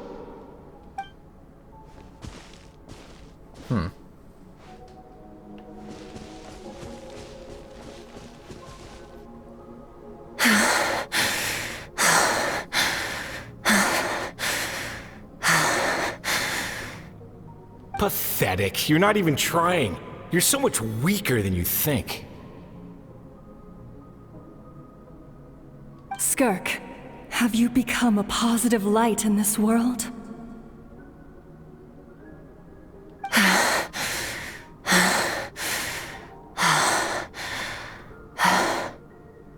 Do you even remember how many of us perished in that fire? How many bodies were left to rot on the scorched earth? Yet you alone live on. Keep your gaze fixed on your blade. You don't deserve to rest. I have so many questions.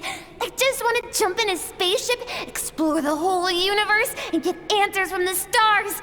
I just need to wait till I'm grown up. Then I can do anything. Now, you must bid farewell to who you were in the past and become someone stronger. Run, Skirk, run! Only death awaits us here. Keep running, and don't ever look back.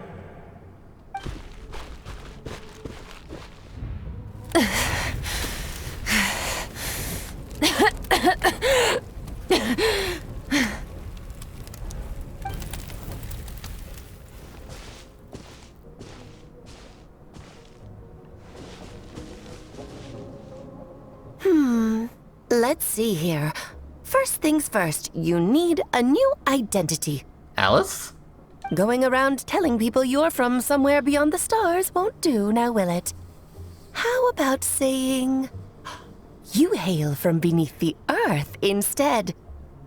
As the Conrian saying goes, venturing out into the universe and down into the abyss are the same in that both are braving the dark unknown.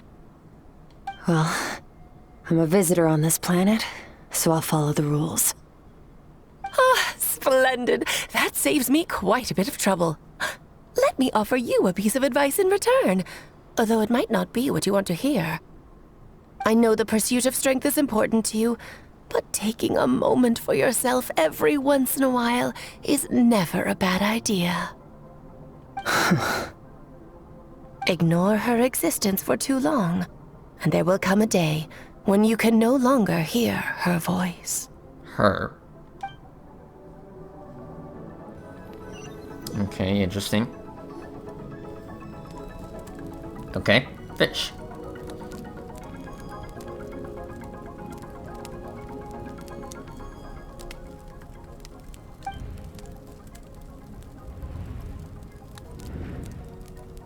Did you make this for me?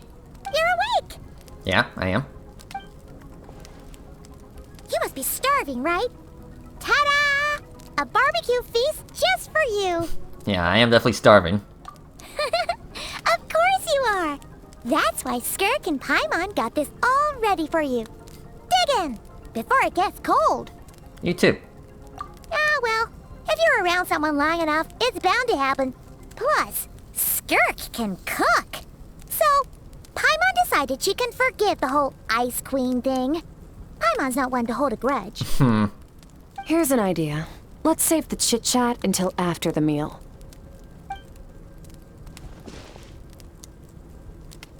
Nom nom nom nom nom nom nom nom nom. So full. Okay, it's Paimon's turn to sleep now. Wake her up when it's time to go. Okay.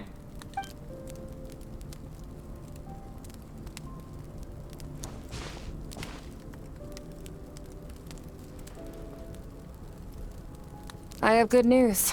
What's that? First, your training is complete. You have what it takes to wield immense power. Now it's just a matter of putting it into practice. Continue to learn from your journey and hone your skills against formidable opponents. Second, I've located the culprit we've been searching for. Next, we just need to retrieve the missing part of your soul, and our business will be concluded. Thank you. When Ajax trained with me, he once told me he was bursting with questions. So I allowed him to ask me 3 of them before he left. You and I may never meet again, Traveler. So if there's anything you want to ask me, now's your opportunity.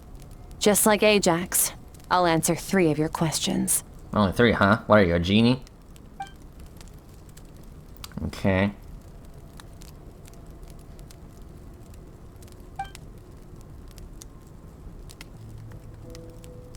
Okay, not the angle I was expecting.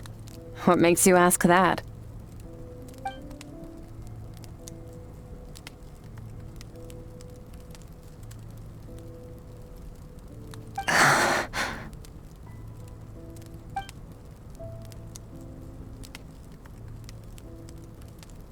I knew that was a possible side effect. Closed off my mind to you for that exact reason. Even with the dream mirroring, you should have seen nothing but endless darkness.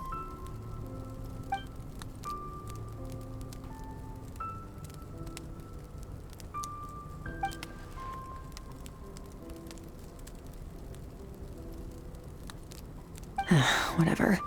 Must have been a flaw in my execution. I shouldn't be too surprised.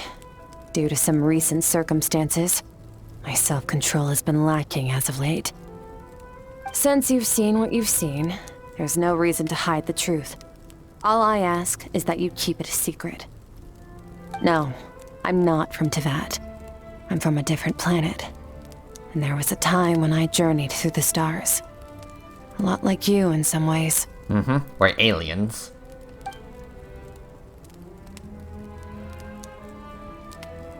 No, we're different in that respect. You're influencing the fate of this world. But me, I'm just passing through. Several hundred years ago, my master, Sertologi, opened the border between worlds and sent me here. But this is not my home. And one day, I'll return to the vast unknown of space. So, there you have it. On to your second question.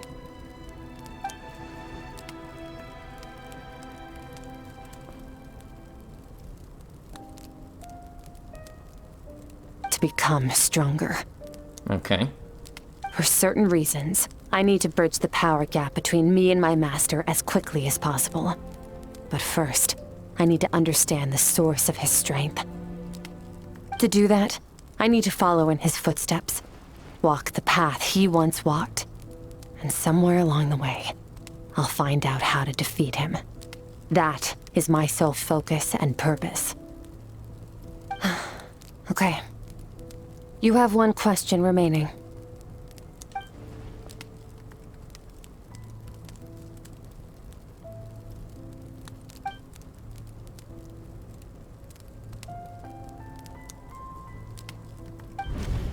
You make it sound so easy. Ever since the incident I experienced there, I've never stopped searching for Master Skirk and that unknown abyss. But it's been years now, and I've still found nothing.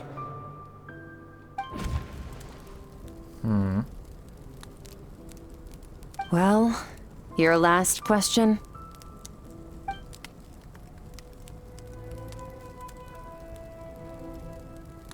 Ajax. His situation is different than yours.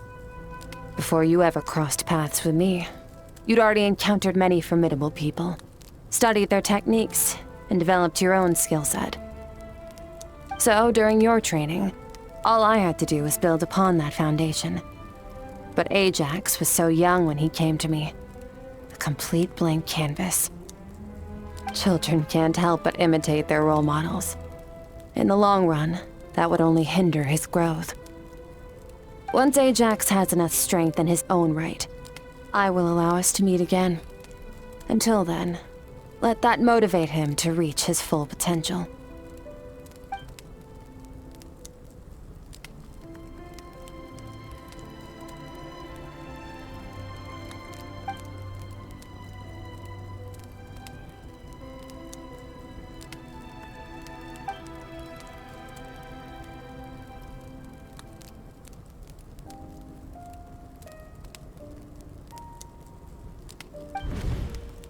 Unlike you, I have no desire to establish a connection with the world. The weak and the lowly have no right to remember me. They're lucky they only have a few missing memories to show for it.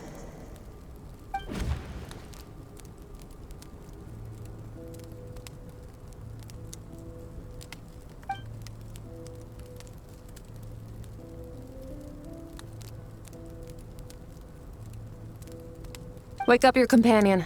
It's time to go. Oh, and everything I just told you. Best keep it a secret from her as well. Okay.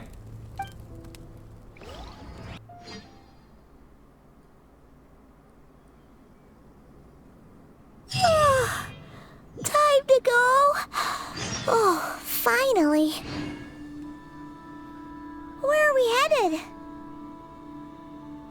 Just follow me. I'll open an abyssal rift close to the culprit's location. It will take us to where he's hiding. Okay. Let's see here. Okay. Next to the chasm. Gotcha. Yeah, right here.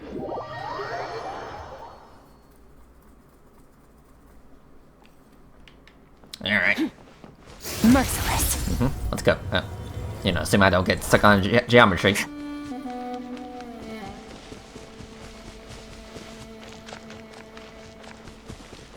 Fearless. And just build up the burst. Alright, the chasm. Been a while. Wait. This is near the chasm, right? Yep. Yes. If we enter from here, we'll be able to reach that place from your dream. Alright. You have some experience with abyssal domains by now, but still, this is someone else's territory. Best to proceed with caution. Don't worry. Paimon's an expert at hiding behind other people for safety. Wow. Oh, but, that means you need to stay safe, traveler. I will. Alright. Remember your training. Time to put it to use. Alright,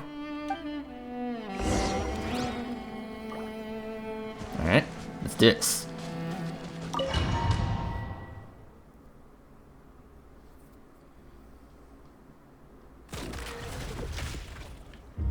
Alright.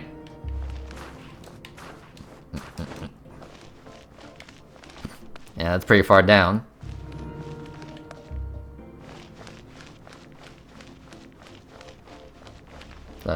Is this really all it?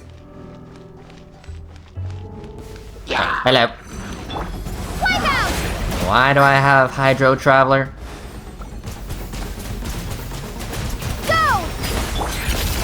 Paradigm shift! I mean, yeah, Skirk works best in Hydro and Cryo teams, but still. Merciless.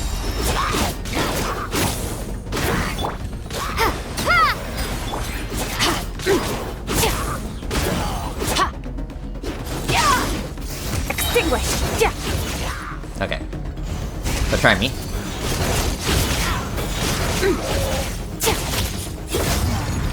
Okay.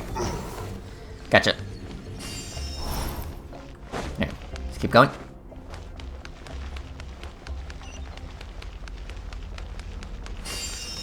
Merciless. Whoa! Whoop. Look at all these spikes! Careful! Ah. You get hit! Yeah. You know what? See? Paimon's just gonna float behind you. Come on, you got this. Yeah, I got this. Into the void! I mean, technically we're already in the void, so I guess a void within a void. It's more like it. Hey, what are you two doing here? Hello.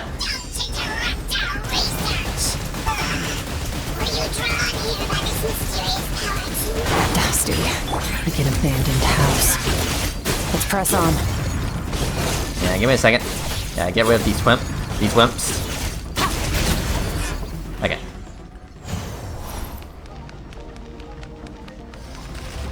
Oh shit. Fearless. Yeah, get out of here.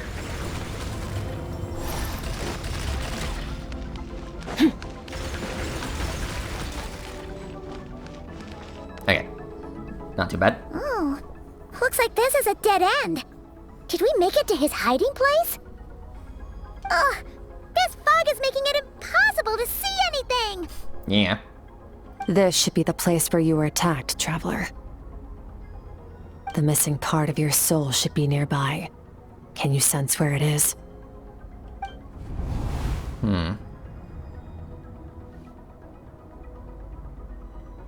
Not exact. Our opponent must have covered his tracks just in case. Otherwise, you should have sensed it much more strongly. Hold on! Look! The spikes are back! Stay calm. Let's hold back a little. Give our enemy some wiggle room so we can see what we're dealing with. If you're too reckless, we might be playing right into his hands. Our enemy took part of your soul for a reason. It's likely he integrated it into his attack somehow. If we're smart about this, we can track it down. Alright.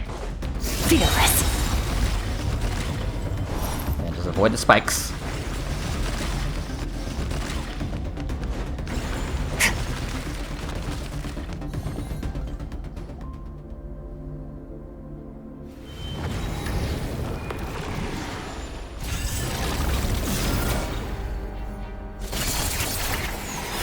Careful.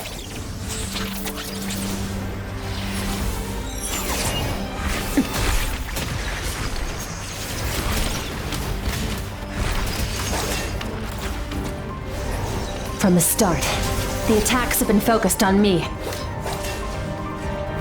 Trying to break through my defenses? I see.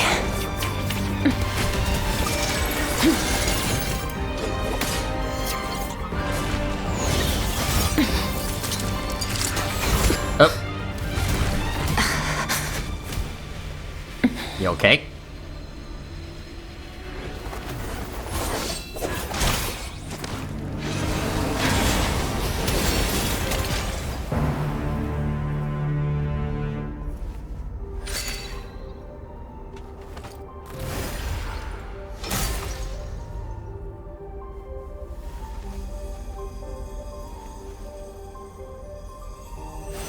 Oh.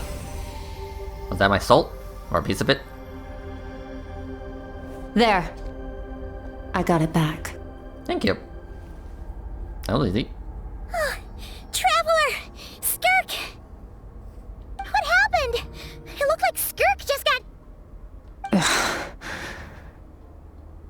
In the Guili Plains, you asked me why this enemy chose you as his target. So it looks like you went back to your original outfit, you know, back in 4.2? Yeah, when we first met you? Now, the answer is clear. It's not just the fact that your strength is impressive. It's also because of your ability to, as you put it, purify abyssal power. Whatever that actually means. The fact is, that ability allowed him to do something that should have been completely impossible.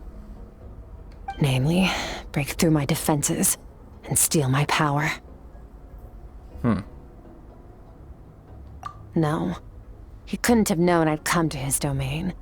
He only stole your soul fragment because he knew the value of its power. I doubt he expected it to come in handy so soon. Call it fate, if you want.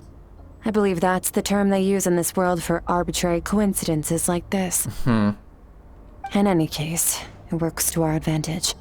Once I realized what he was using that power for, it gave me the chance to get back what you lost. But you... I'll cope. Well, Done gorging? Good. Time to answer some questions. How did you get the power of the all-devouring narwhal? The all-devouring narwhal? Mm-hmm, the big whale. Oh, of course! Paimon knew that spike thing looked familiar. It looks just like that narwhal's horn! I highly doubt you acquired that power through your own strength. Tell me I'm wrong. You're desperate enough to scour the land for god remains and whatever vestiges of power you can find. That alone proves you wouldn't be able to defeat a creature like that. Which leaves one possibility. You know my master, the Foul, Sertologi. The Foul? Who dares call him foul? Sertologi.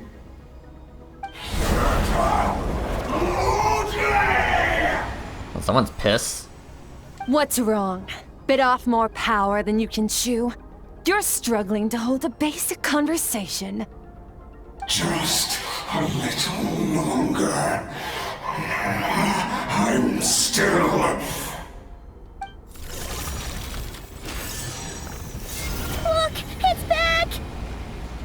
Those obsessed with power will let it devour them before abandoning their pursuit. What do we do now? Keep calm and use reason to decide the best course of action.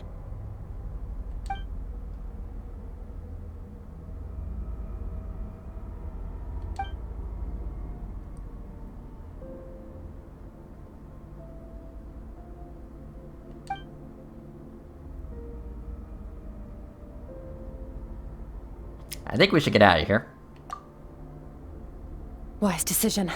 Final victory doesn't always come after a single battle. You've got your soul fragment back, so we both got what we came for. Let the enemy draw breath while he can. It won't be for long. Get us out of here, traveler. You'll need to lead the way this time.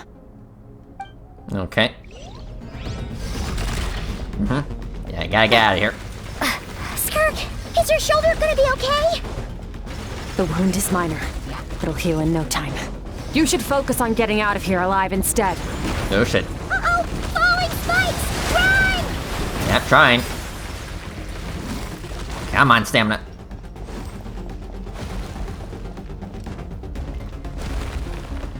Nah, guys.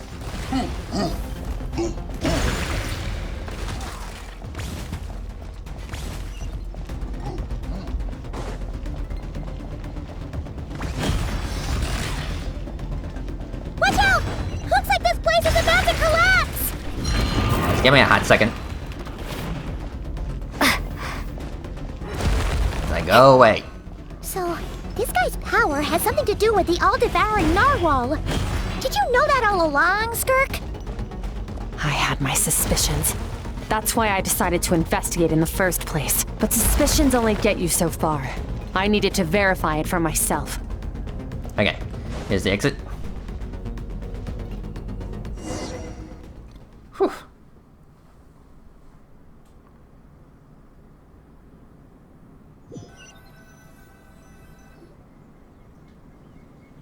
Phew. Oh, I should be safe here, right? I no longer sense his presence. Can't have followed us out of that abyssal domain. Weaklings like him will find that my power is not so easily controlled. He won't be leaving that place until he's managed to digest it. You seem surprised. I suppose that's fair. You've seen but a fraction of what that whale is capable of. That gaping maw could swallow a planet whole. Yeah, I've seen plenty of videos of that. It's called the all-devouring narwhal for a reason.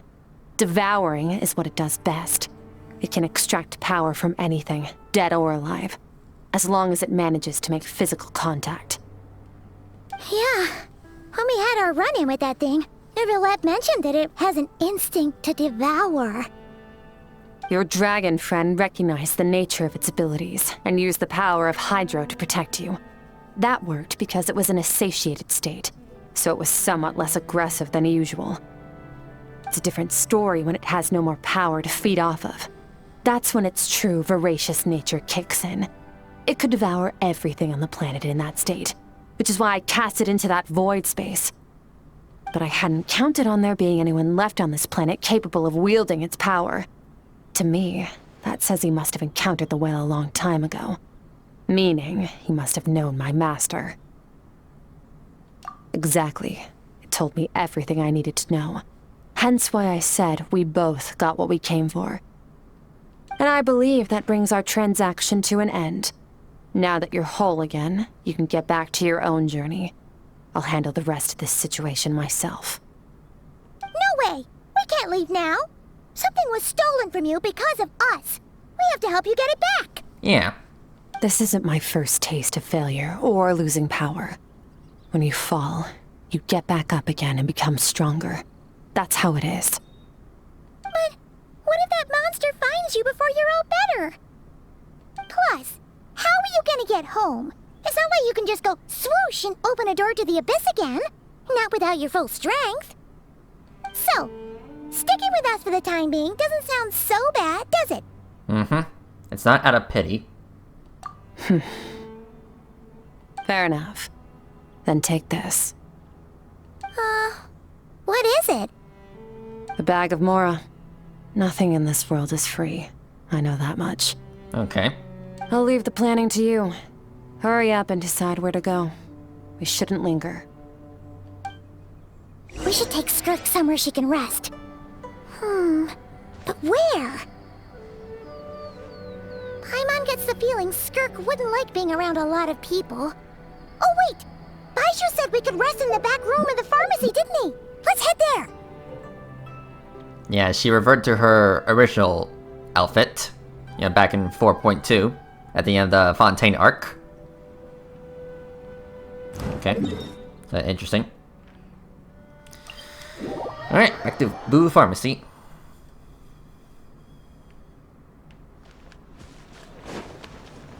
Fearless.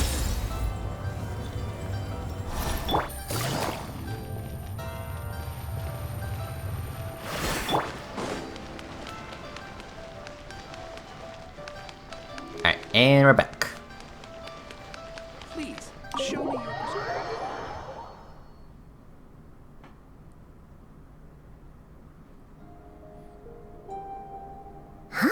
This bag from Skirk has a ton of Mora in it.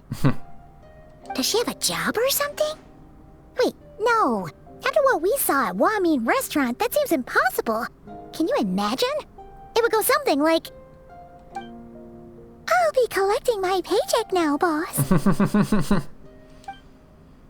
Oh, sure thing. Wait, who are you? Have we met? Can't hold a job if you make everyone forget about you. So, what did you do to get all this Mora? Claimed some buried treasure, took care of a few monsters that were causing trouble. Nothing untoward. It's safe to use. You heard all that? Well, yeah, and you weren't exactly being discreet about it. A sonorous voice like yours is hard to miss. I wouldn't be surprised if the sound of it traveled to the nearest mountaintop. Then, did you by chance happen to hear Paimon's little, joke earlier? You mean when you called me Frosty the Lavender? Yep. Yeah, she heard everything. No, sorry. Paimon totally misspoke just now. She didn't say that at all. It was, a Paimon lookalike. Yeah, she's a piece of work, that one. Always impersonating Paimon and giving people weird nicknames. Yeah, and always having a very high, squeaky voice. Okay, fine. The truth is, Paimon didn't like you all that much at the start. But things are different now. You helped the Traveler in a big way, so... What do you say? Friends? Yeah, friends. Or at least, close acquaintance. I noticed there was only one bed. Go ahead and get some rest. Wait, what about you? I don't get tired, and I don't need rest. I'm going to practice my sword work. That should help me regain some strength. But your shoulder... Hey, don't just leave! Whatever. Let her tire herself out. She'll come back eventually.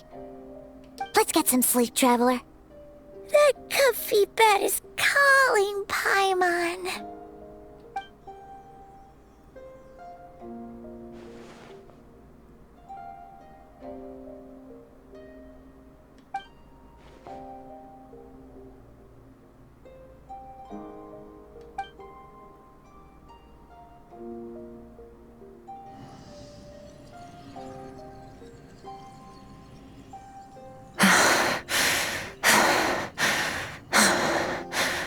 You okay?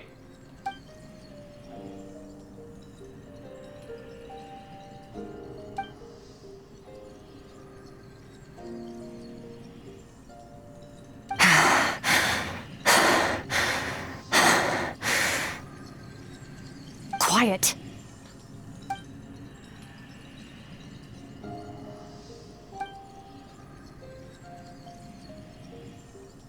Do you even remember how many of us perished in that fire? How many bodies were left to rot on the scorched earth? Yet you alone live on. Keep your gaze fixed on your blade. You don't deserve to rest. Run, Skirk, run! Only death awaits us here. Keep running, and don't ever look back.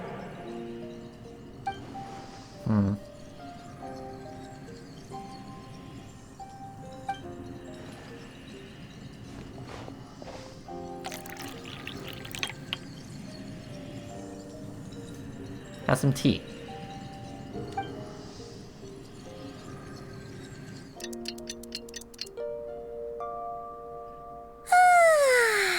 Getting an early night's sleep is the best. That bed was so comfy. Wait, Skirk? Have you been sitting out here the whole night? The bed's all yours if you want it. Recovered your strength yet? About 60%. Maybe 70. Okay. Whew!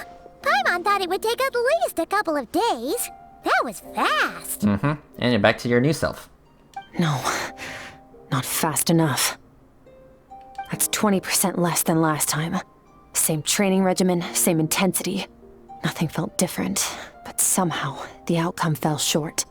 Maybe it's because of that spike? No, I think the problem's with me. I need to meditate for the next 2 days. Deep introspection should help me find the issue. Ooh, sounds intense. We'll watch over you in the meantime, then. Thanks. See you in 2 days. Okay.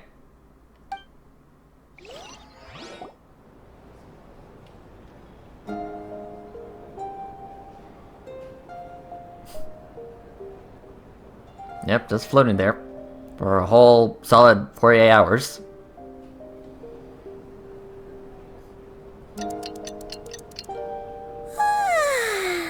Morning! Morning.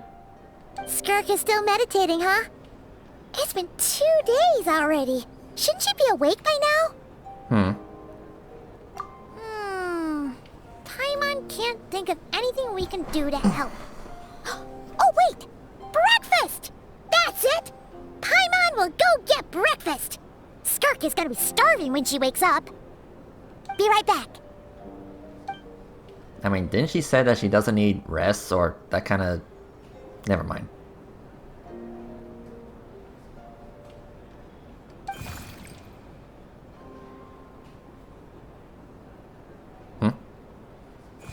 Oh, hello. You again.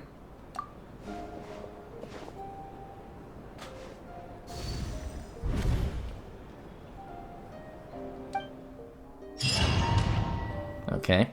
So what's going on in that head of hers? Oh. Okay, this is different.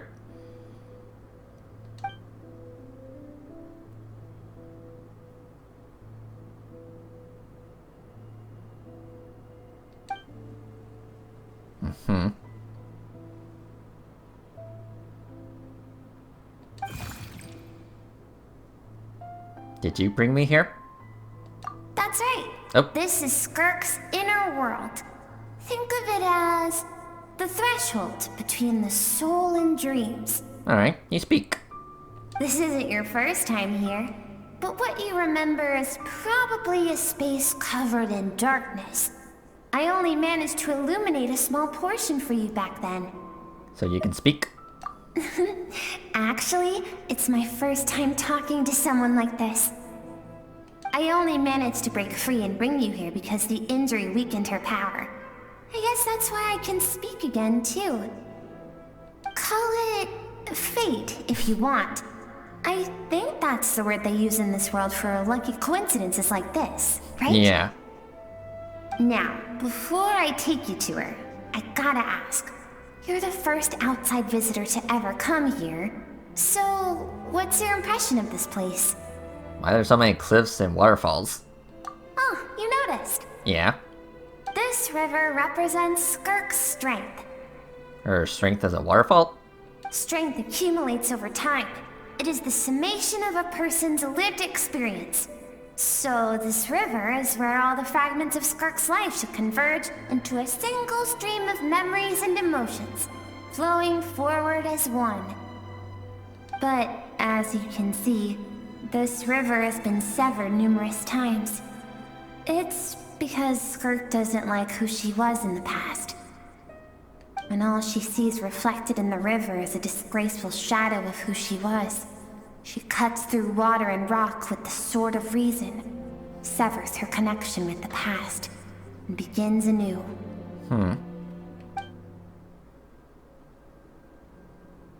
You must learn to shut out all the pointless emotion. Crush the self that makes you weak, and become master over your physical form. This isn't my first taste of failure or losing power. When you fall, you get back up again and become stronger. That's how it is.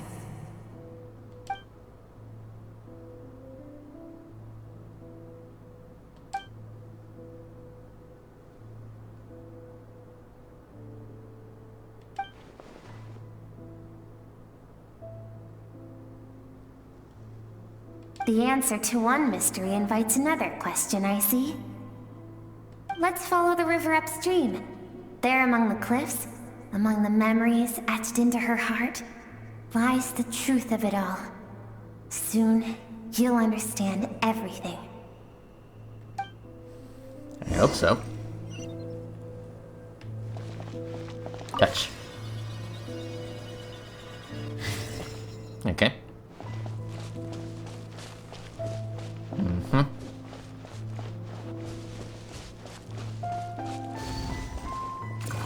Alright, here we go again.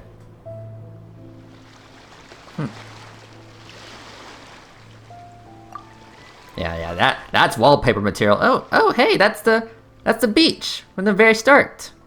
Huh. So you saw that little drawing we made on the sand.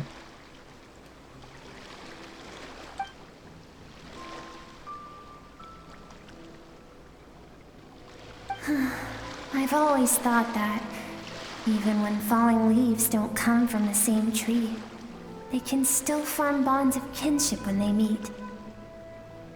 Like meteors, you both made a journey through the stars. Both travelers who have landed on a planet that is not your home. Yet, when she first noticed your presence, although she hesitated for a moment, she still chose to walk away, indifferent as ever. Why?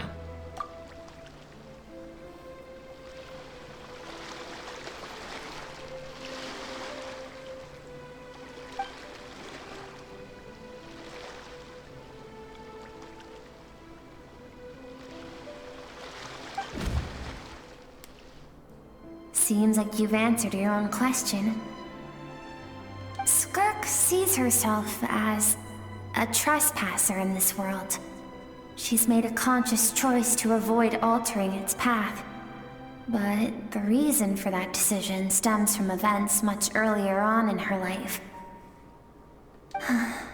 Let's keep going. It's still a long way to the source of the river.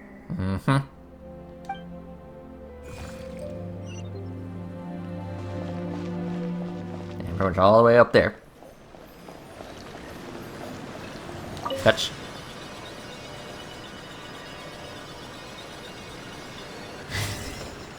Alright.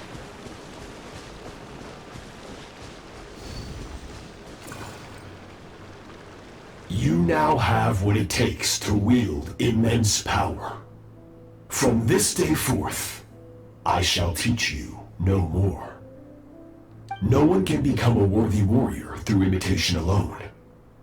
I have given you fangs and claws. Now, you must learn to hunt. You wish me to travel the world beyond on my own, Master? Indeed. Make new friends. Embark on your own journey. And piece together a new future from the shattered remnants of your past. We will still have contact through the Abyss. But know this. One day, I will take the life you worked so hard to rebuild and reduce it to ashes. Just like the fire that haunts your mind. So this is her master. Interesting. Why would you do that? I have told you before, fear is the catalyst for human evolution. You have tasted loss. You have known fear so deep it can be felt in the bones. But as living beings, we all have an instinct to detach from that which harms us. And thus pain dampens over time, and the acrid taste of fear becomes but a distant memory. Yet now, I have bestowed upon you the gift of fear eternal. It will drown you in the nightmare of your childhood, or it shall drive you to defeat me, whatever the cost.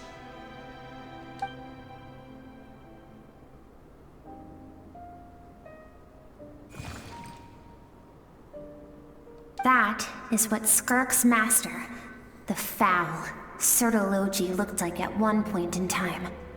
At one point? Of course. As a higher being, physical form is a triviality to him. He could appear as a beast, a human, or even a monster that defies description. The form you see him in here, clad in abyssal armor, is the one he usually wears when traveling through the stars.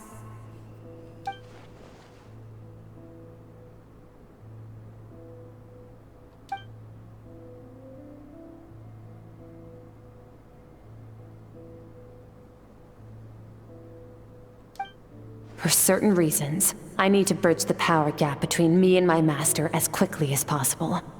But first, I need to understand the source of his strength.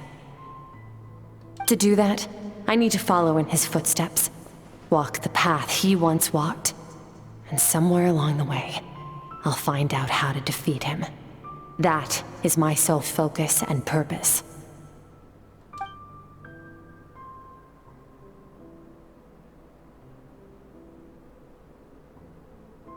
I'll let you in on a little secret. The real Sertologi is terrifying. The scope of his power is impossible to understand until you experience it firsthand. It is absolute, the power to crush all things. Shall we keep going? Let's see. We're about halfway there.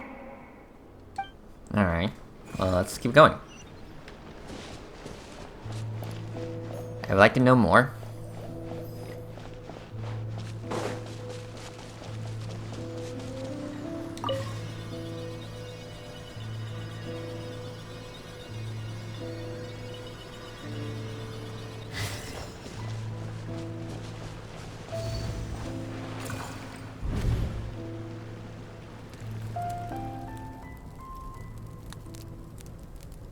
We've made it quite a ways already.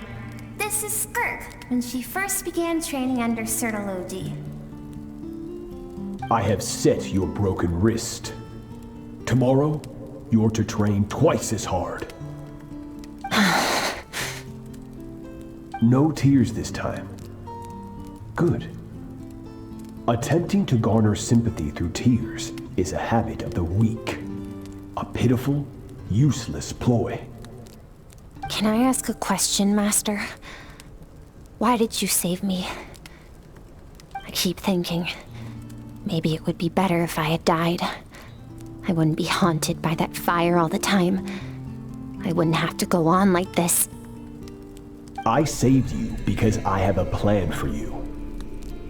It has been too long since I fought a battle that demanded my full strength, and I hunger for it.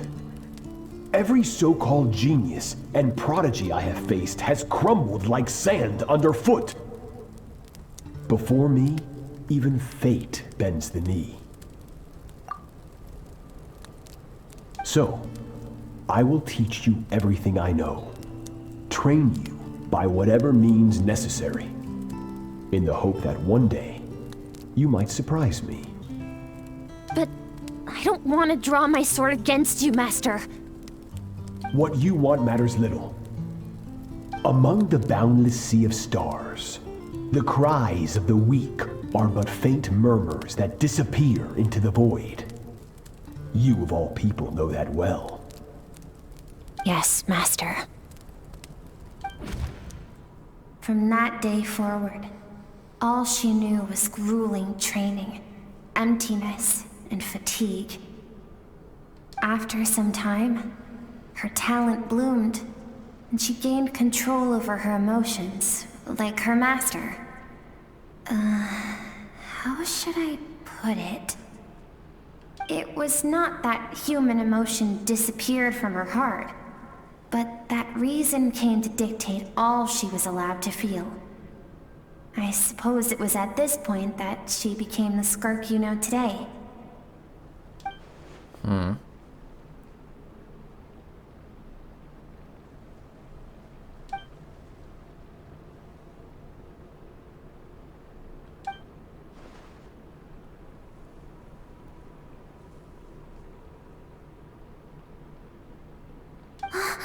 We're nearly there. I almost don't want to reach the end. Well, shall we? This is the final stretch. Now let's finish it.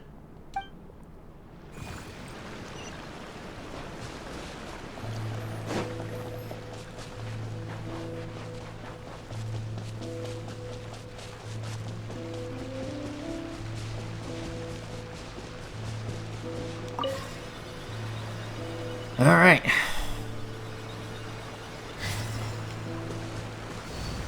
Show me the worst.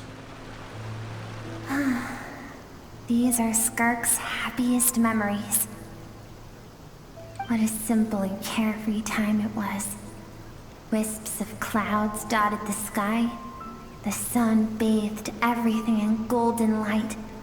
And when song filled the air, not even the shyest of flowers could resist swaying along. This is Skirk's homeland. She was so curious about everything as a child, always skipping school to go exploring instead. There was so much to discover. The treasures at the bottom of the sea, the secrets beyond the stars. And that merchant ship packed with adults wearing those strange clothes. Yes, the ship. That was the beginning of the end. It was a spaceship. When it arrived, the people that disembarked wore smiles on their faces and spoke of friendship. They claimed to be merchants from a neighboring planet, looking to establish trade. Skirk's parents, her relatives, her neighbors, everyone welcomed the newcomers with open arms and allowed them to explore the planet. To them, the visitors were guests and should be treated with hospitality. No one had any idea of what was to come. Several months later, an army of unknown origin arrived without warning and carried out a ruthless campaign to destroy everything and everyone on the planet. Skirk had skipped school that day, like so many times before, so she was not caught in the immediate wave of destruction. But when she came home that day, only fire and ruin awaited her.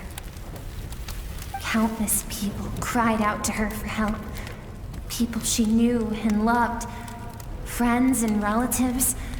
The little girl who lived next door. The shop owner with the bad leg.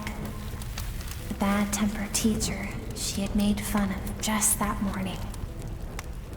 Their lives were discarded like worthless trash as the fire consumed one life after another. Skirk was helpless. All she could do was run. And so she did. She kept running until an unexpected figure crossed her path. If Sertology hadn't been there in that moment, the fire would have claimed her life too. And there she would have remained, left to rot in the scorched earth, with no answer as to why any of this was happening. Why did those people destroy her homeland? Because she and her people were seen as a threat. A threat? As the initial merchant ship explored the planet, they discovered that it hadn't always had the condition to support life. Yet there was evidence of human activity, even during the periods of extreme heat or cold in the past. Further research revealed that, over time, the people of this planet had evolved the ability to adapt to any type of environment or energy source. For that reason, the outsiders viewed them as a potential threat, and decided to eliminate them before the threat could rear its head. And so, the army was called, and the so-called danger was wiped from the face of the planet. All those innocents of people. Senseless, isn't it? Deemed a threat because of a gift they didn't even know they had. Perhaps it was their own innocence and kindness that doomed them. But in the end, that was lost to the blaze as well. If those with power get to decide good and evil, then all you can trust in is the sword in your hand. And so, before death could claim her, she ran. She ran and never stopped. And now I see why she distanced herself from the world. No one wants to relive their most painful moments. Well, that brings us to the end of the story. This is as far as we can go. Skirk is waiting over there. For both of us. Let's go to her. It's time to fulfill my purpose. And my greatest wish over all these years. And what's that wish?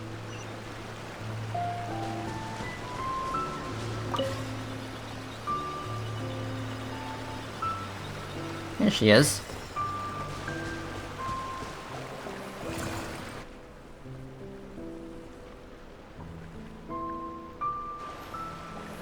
Hi, Skirk.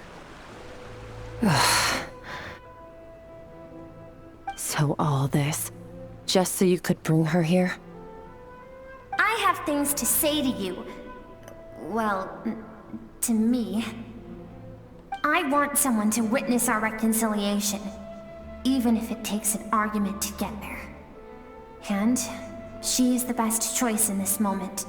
Wait, then you must be... Her suppressed emotional self. The version of herself she keeps locked in the recesses of her mind, stifled by reason. All those rejected impulses, those discarded aspects of your past selves, they are a part of me now. I am who you used to be. Someone you have refused to face for too long. So, I came to face you instead. You're wrong. I've faced you all along. And that's exactly why I keep you locked here. Your existence makes me weak. Moments of joy and longing are when we are most vulnerable. Don't forget, it was a penchant for goodness over reason that doomed our homeland in the first place. The vastness of the universe renders everything insignificant. Our feelings most of all. Even so, learning from the mistakes of the past doesn't have to mean erasing everything. Strip yourself of your so-called weaknesses, emotions like kindness and empathy, and what makes you any different from the ruthless soldiers who slaughtered our people? The difference is that I'm doing what is right, what is necessary. I allow you to exist, but with limited freedom. That is the greatest kindness I can offer. I have shouldered everything you couldn't carry. I rose above the numbness and emptiness, and it was cold, unfeeling reason that brought me this far. It made me who I am. It made me strong. That is the problem. I want to shoulder those things together. On the grand scale of the entire universe, maybe our feelings are vanishingly small, but why should that mean they don't matter? Emotion gives warmth to the cold expanse of space. It gives meaning to the world around us. Think back to those nights of gazing at the stars, those afternoons of exploring the unknown. Think back and let them grant you peace. A brief respite from the pressure you put on yourself. That isn't what we need. It's exactly what we need.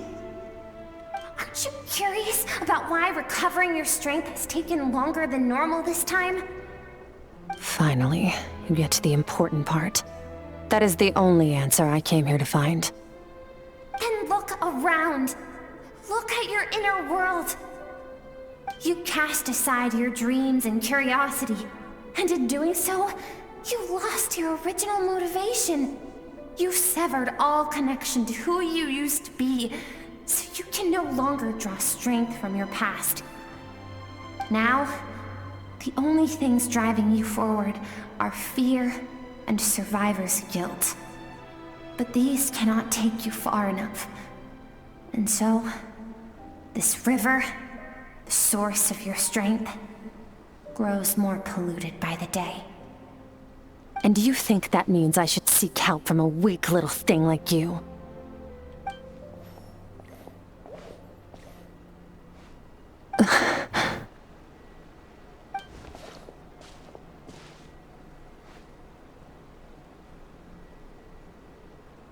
Thank you for saying that. I knew bringing you here would be the right choice. To be honest, I'm not here to argue with you. This isn't about who's right or wrong. And in fact, I agree that in order to make it through the wake of that tragedy, we had to distance ourselves from the pain through reason over emotion. But what is right at one point in time isn't always right forever. I know you will never forget that fire. I know the fact that you were the sole survivor fills you with guilt. And I know that among the voices that haunt you, mine is there too. Because deep down, you know that you didn't turn out to be the person you wanted to be. All those unfulfilled hopes are like knives to the heart. And I don't want you to hurt anymore. So even if you can't accept me, I hope, at least, that you can let go. I keep thinking, maybe it would be better if I had died. I wouldn't be haunted by that fire all the time. I wouldn't have to go on like this.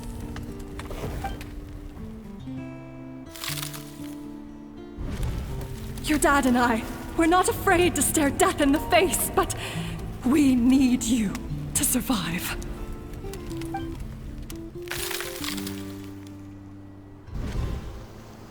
I'm sick of being a kid. There's so many amazing things out there, and I'm ready to see them all.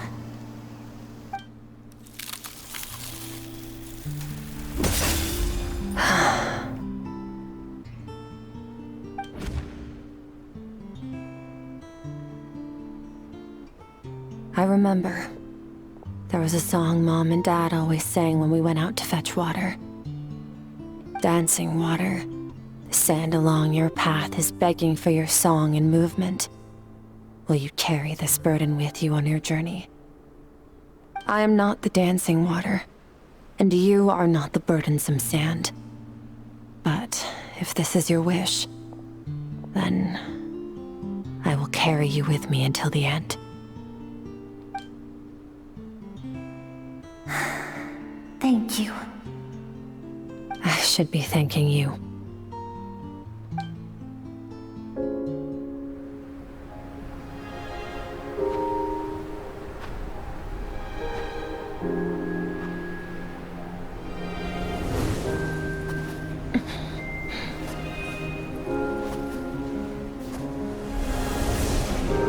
Run, Skirk, run!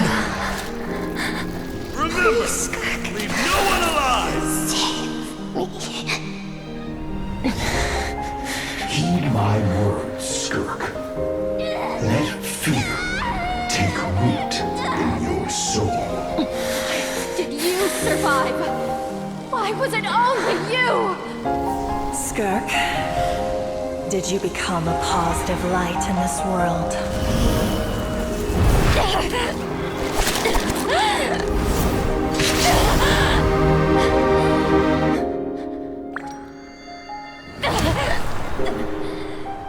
Hey, this doesn't have to be the end.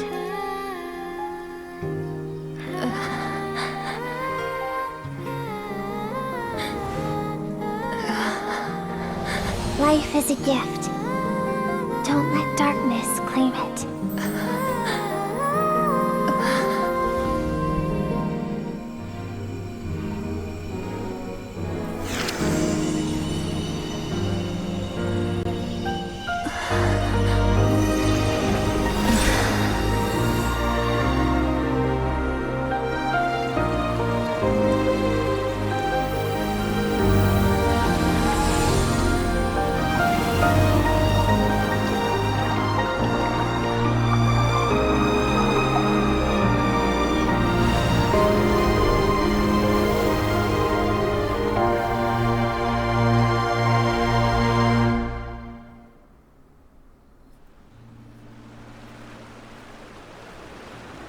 Wow. So, you saw my memories then? I did. I once asked my master if survival of the strongest was the law of the universe. He said no, but in a world without order, those with no moral boundaries tend to be the ones who survive. That isn't true strength. Power is not a substitute for doing what is right. That's why, after hearing his answer, an idea came to mind. An idea that, one day, I would create a new world order. One in which there would never be another tragedy like that fire. One in which power was not the law of the land. But that means I must defeat him. Because my master, Sir Logi, is, at the core, a defier of all rules and order. Sounds like you have your work cut out for you. Yes, and not just because of the gap in our abilities, but also because I have no reason to see him as an enemy. Although his decision to train me was not made out of kindness, he did everything a master should. He saved my life, taught me the sword and the principles of strength, and for that, I respect him. But he intends to face you in battle one day. I know. And it's not something I want. But Master never goes back on his word. I have to treat everything he says as a promise. He's no longer into that, but he sends me messages through the abyss every now and then. Most of them are simple greetings, or an answer to one of my questions. Every time I hear from him, my heart skips a beat. And I wonder if this is the moment where he'll finally appear before me and tear down everything I've built to pieces. Maybe that means I do live in eternal fear, just like he said. Yes, I respect him, but I'm also afraid of him. And for that reason, the pursuit of strength consumes every moment of my life. I don't know what Master has planned, but I have to be ready. Mm-hmm. I'll help you. Help me? Why? This isn't your fight. I know.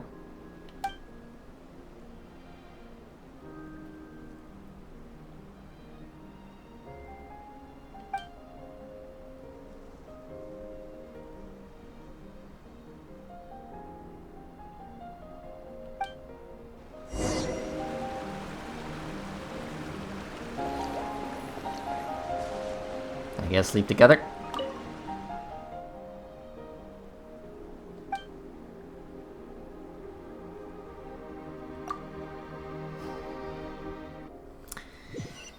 Man. Just man. Oh, you're finally awake! Honestly, Paimon was gone for like 2 seconds and then she comes back and finds you both unconscious? Oh, you scared Paimon half to death! Sorry. You're both okay, right? What does it look like?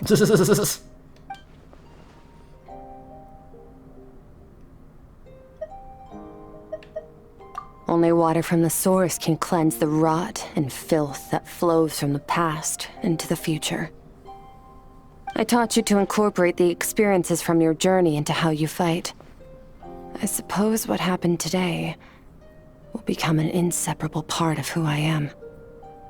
Okay, so Paimon feels like she's missing some important context. Yeah, a lot.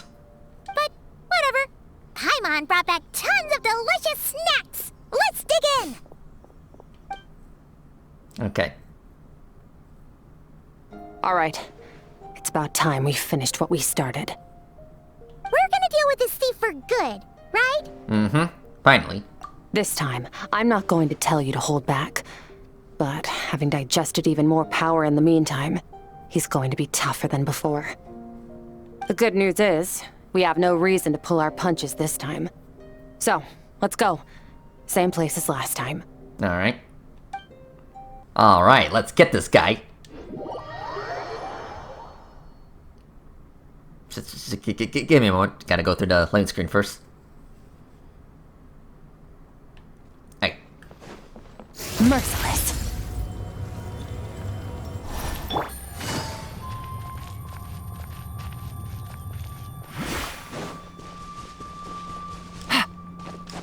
Would have been nice if the portal was a little closer to a waypoint, but hey, whatever.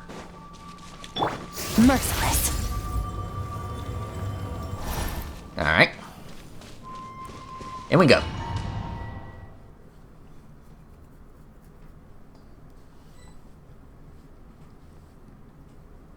Alright. The fog is gone! Hello. Wait, isn't that the form the all-devouring narwhal changed into? How come he knows that, too? That's Skirk's master. Really? So, you're telling Paimon that giant whale and this guy can both turn into the fowl? How does that work? It's a subconscious instinct. Any intelligent being who longs for his level of strength is bound to mimic his appearance. It's a natural response after encountering someone as powerful as Master. To them, he represents ultimate power. We know the person before us has encountered Master, and we know he stole a portion of my power. So it's not surprising that he would assume this form. Okay. Oh, the closer Paimon looks, the more intimidating it gets. Nervalette isn't here this time, so it's up to us. He won't have the nerve to steal again after we're done with him. Let's teach this guy a lesson. Mm-hmm. Let's kick his butt. Alright, bring it on. Water jet! Wipe out! Paradigm shift! Hey, get out of here. Now. Go! Don't try me. Merciless. Another star goes out!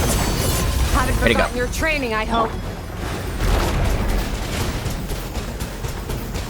Go! Okay, hi. Don't try me.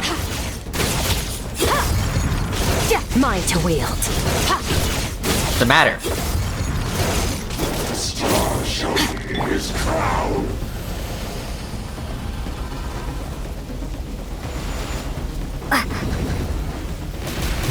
Yeah, you're gonna have to do. You gotta do better than that. Yeah, eat my water balls. Water jet!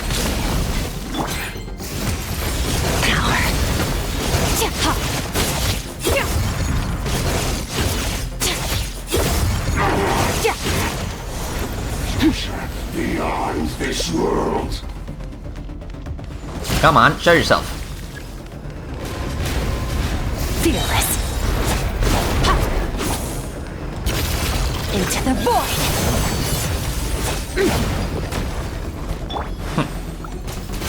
Yeah, stay put, buddy.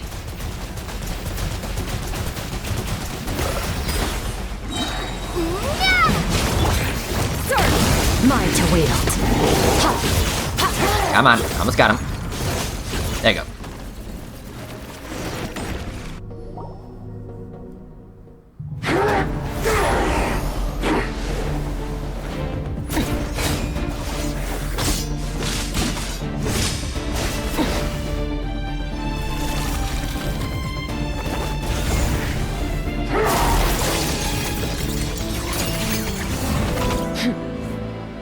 Haven't had enough of my power.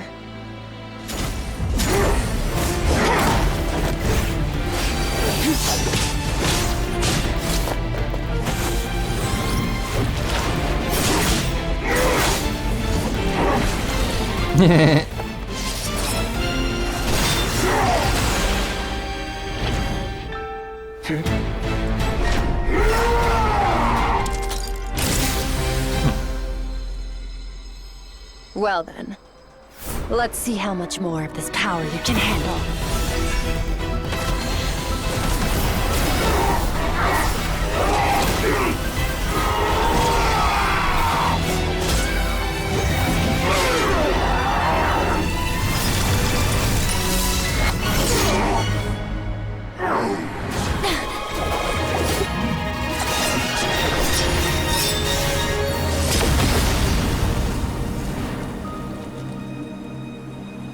We got him.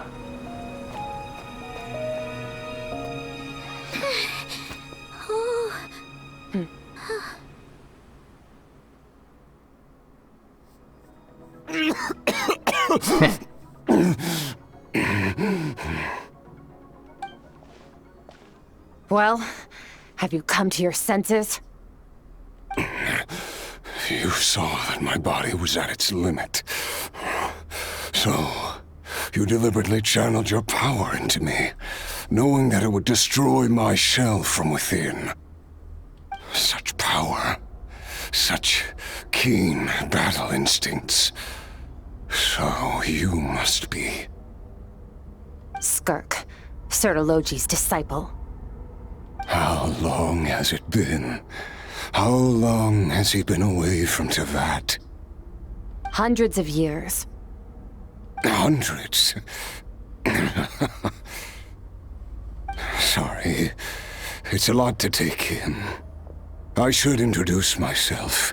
I am Skofnungar, a friend of your master and one of his followers. This is the first time I've heard your name, Skirk. But hundreds of years ago, I knew you existed. And I knew you would come here. Hundreds of years ago? Sounds like you and Master have quite the history. Care to tell us about it? Of course. Might as well take advantage of a clear head while I can. The story starts a long, long time ago. I was born into a noble family in Conria. As the eldest son, I was set to inherit our title. But I contracted an incurable illness as a child, and everyone gave up on me. I trained the sword harder than anyone else, defeated all of my peers. But it was all in vain. When other people looked at me, all I saw in their eyes was pity, or a strange glee in my misfortune. Even my parents were just waiting for me to die. Over time, my heart hardened, and I became aimless. That was the point where I met your master, Sertologi. We were similar in age, but different in background. He was born in prison, the son of criminals who had been sentenced to death. He spent his childhood wandering the streets, facing more criticism than the literary works in the Universitas Magistrorum. Yet, he always wore a smile on his face, as if kindness and malice were one and the same, and he could not see the difference. I still remember what he said to me when we first met. You need to fight to survive. Even if it's a losing battle, it should light a fire under you. How can you sit back like this and go down without a fight? That does sound like something he would say. He was the first to acknowledge that I was worth something, and he inspired me to keep going. When we sparred together, it was the first time I'd actually felt the thrill of combat. When I was 10, he stole forbidden research materials and managed to cure my illness. It was like there was nothing in this world he couldn't accomplish. When it came to the human form, he was always intent on pushing the boundaries of possibility. But somewhere along the way, I fell behind. My talents were nothing compared to his, and at some point, I realized he had pulled so far ahead, I was too embarrassed to even ask him to spar. After his grand endeavor was successful, he sought me out and said to me, "This planet no longer holds anything of interest to me, so I'm leaving. But first, I have an offer. I can use a power I have just refined to break the curse of immortality for you. Your death was once what we worked so hard to prevent. But the immortality you now face is a different kind of pain altogether." I'll pass. Immortality doesn't sound so bad to me. Since I can't die, it means I have an infinite amount of time to get stronger. Maybe I'll finally catch up to you one day, and we can spar like we used to. Are you sure? I cannot say when I will return. Your body, or rather, your soul, might not be able to withstand this curse. All I can do is try. After all, a wise man once told me, people need to fight for their own survival. Wise indeed. Nevertheless, if you grow weary of the pain of immortality, and wish to experience a good sparring match before you wither away, seek out my disciple. Disciple? Never thought I'd hear that word coming from you. Nor I. But Vedifenir said I was destined to find a disciple out there in the universe, and bring her to Tibet. You know as well as I, Vedifenir's prophecies are never wrong. Well, now I'm curious about who this disciple of yours will be. All Vedifenir said was that one day, the stars shall bow in her honor. Sounds pretty impressive. Of course. Only the most outstanding people would have the right to become my disciple. Still self-assured as ever, I see. But you're not wrong. I'll be leaving then. Oh, and if you were serious about getting stronger, I left you a little gift in the primordial sea. As I've said before, walk whatever path you want. Freedom means even the wicked get to make their own choices. Waiting for me in the primordial sea was the all-devouring narwhal, already beaten into submission by Sertologi. In its weakened state, I was able to cut off part of its flesh and sew it into my own heart. Your heart? That sounds like torture! How did you even survive that? Because, of course, I bear the curse of immortality. So, you used the curse to turn yourself into a vessel for power. Even with that whale's ability, devouring power like that is not something the human body can withstand. With your body and soul constantly at the breaking point, it was the curse of immortality that sustained you. But that is not the path to strength. You have to pour your heart into it, work for it, dream of it. Instead, you stole something that didn't belong to you, and it backfired. You're right. I should have known better, but I had already pushed myself to my limits, and he was still miles ahead of me. So I had to take a leap of faith. I miss your master. I miss the days when we were all together, troublemakers without a home. I don't regret the choice I made. But if you'll allow it, I do want to apologize.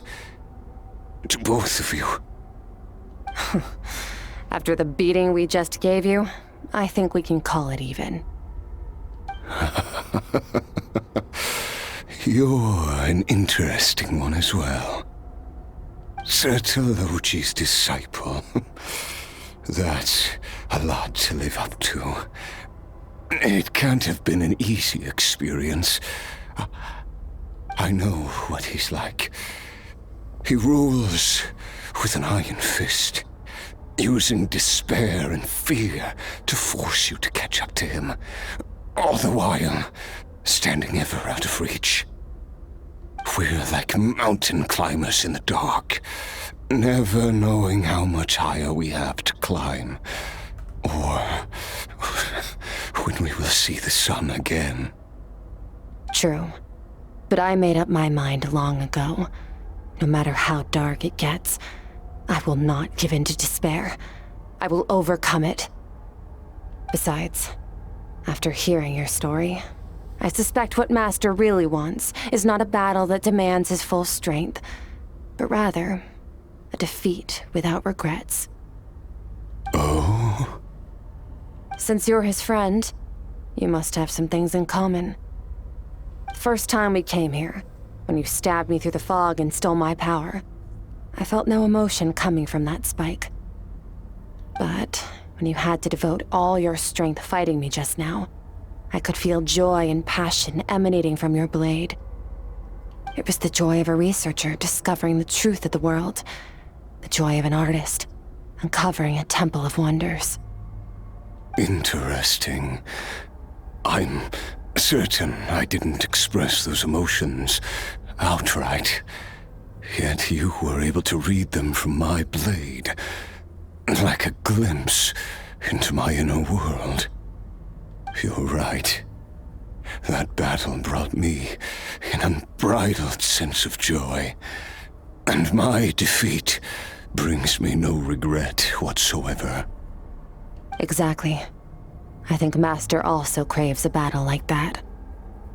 One where his opponent forces him to use all his strength, unlock the extent of his potential, and transcend his own limits. A battle to end all battles. After which, all can come to an end, including, perhaps, his life.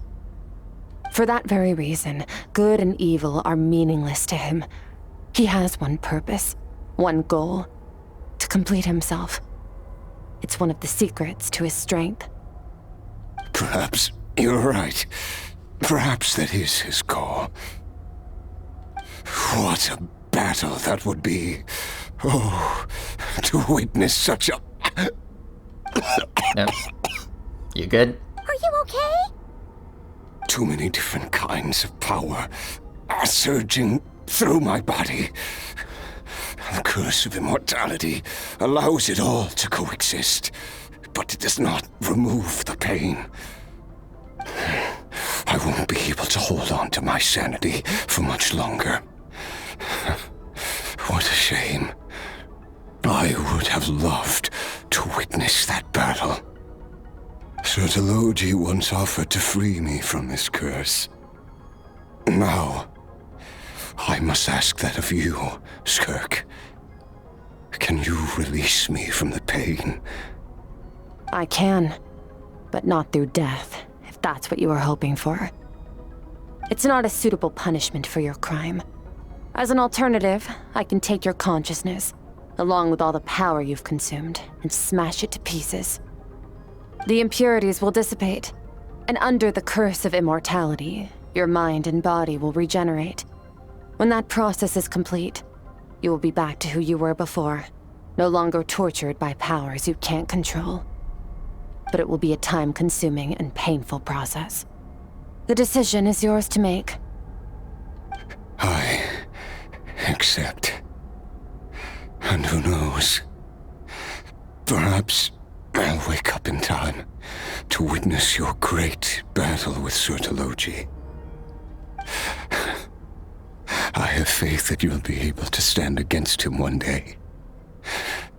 Though I know it'll be a long and arduous road. If we are climbers in the dark, it appears the dawn has finally broken for me. But your ascent continues.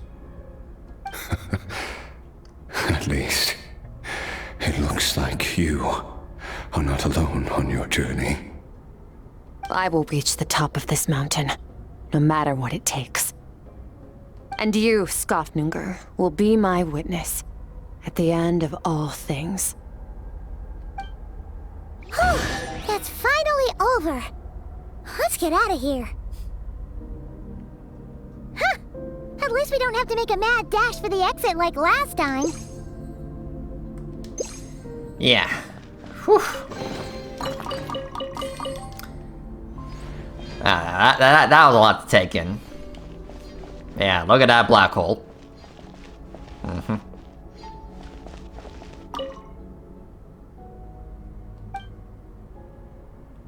Yeah, let's get out of here.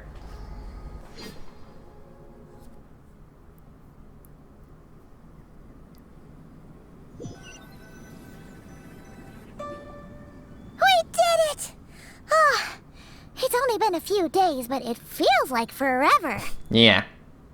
Once again, we've proved there's nothing we can't overcome. We're just that awesome. Didn't break a sweat. Wow, you sound even more confident than usual. Guess you really have become stronger. Today sure went by fast. It's night already. Oh wait, that reminds Paimon. The stars you mentioned, the ones that died out, are they back now? Yes. The power Skofnungur stole has been returned.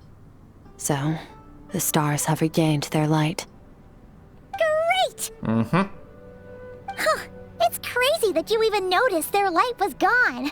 There are so many stars in the sky. If a few disappeared, Paimon definitely wouldn't be able to tell. I suppose it's because I have gazed upon this sky for centuries. The false stars, hanging in the meticulously planned sky, glittering with rotten light. It's not real.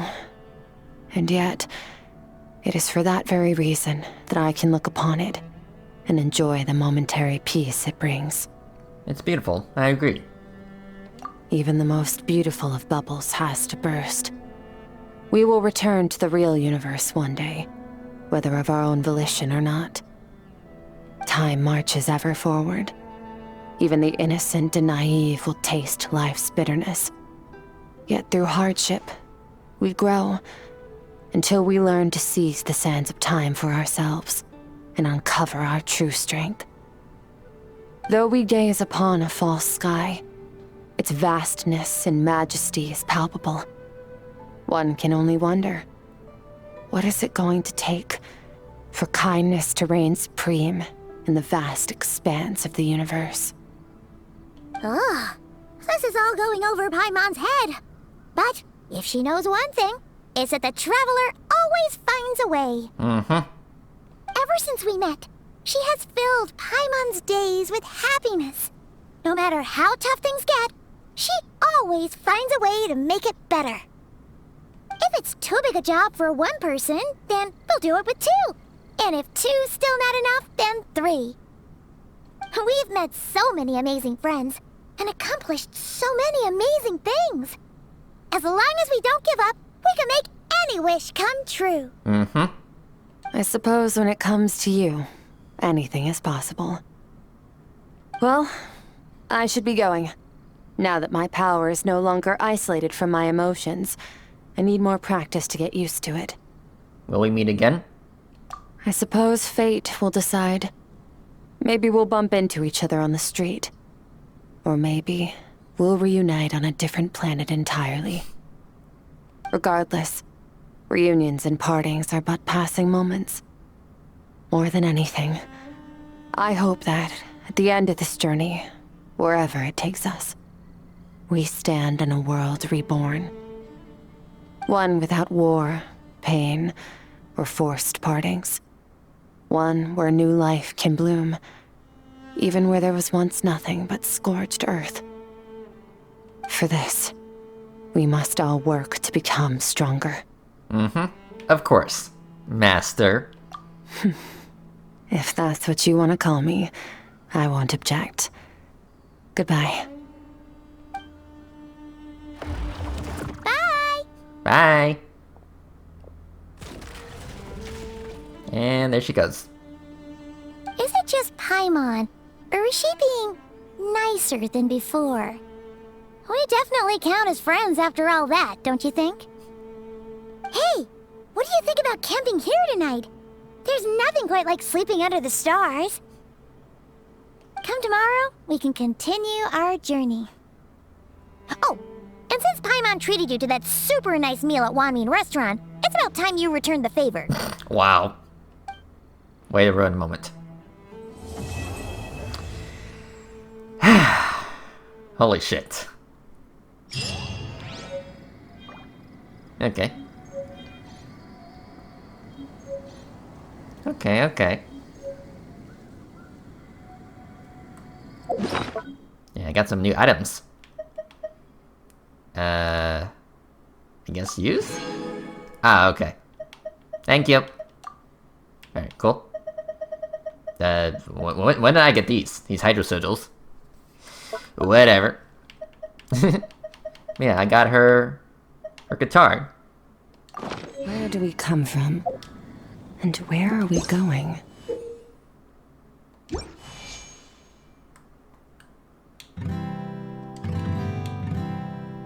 Okay. Gotcha.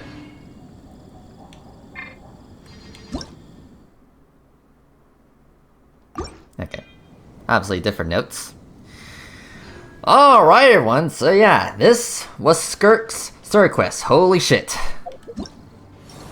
Yeah, obviously get our our rewards. Specifically the Primo Gems. I don't think I have any use for these guys. And yeah. But I'll always take the crystals. Yeah, cool. Mm-hmm. But yeah, this was Skirk's story quest. So yeah, this is pretty good. Like, holy shit! Yeah. I'm just speechless. Yeah, I'm just kind of speechless right now. I mean, this was pretty good. Like, it's definitely up there when it comes to great quests. I mean, like, holy shit! Like the emotion and chef's kiss, just chef's kiss. Like words cannot describe how great this quest was. I mean, it had everything. It just had everything. Yeah.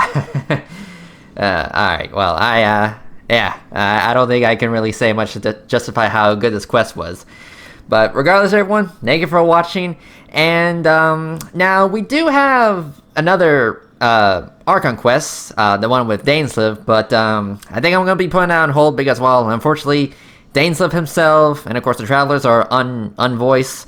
And yeah, I mean, I'm sure with this quest, you know, Skirk's quest, yeah, there were some characters that were unvoiced, but they played a more smaller role. And obviously the main character, well, yes, there were obviously some lines that she probably would have said verbally. Yeah, there were obviously some verbal lines for her, but of course, Sarah, the voice actor for Lumine was not there to voice those lines. So yeah, hopefully, in the next patch or two, Zach and Sarah will fill in those lines.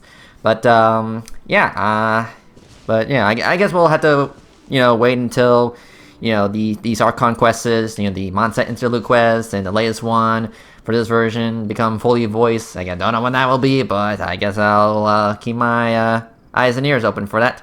But until then, I will see you guys next time. Later.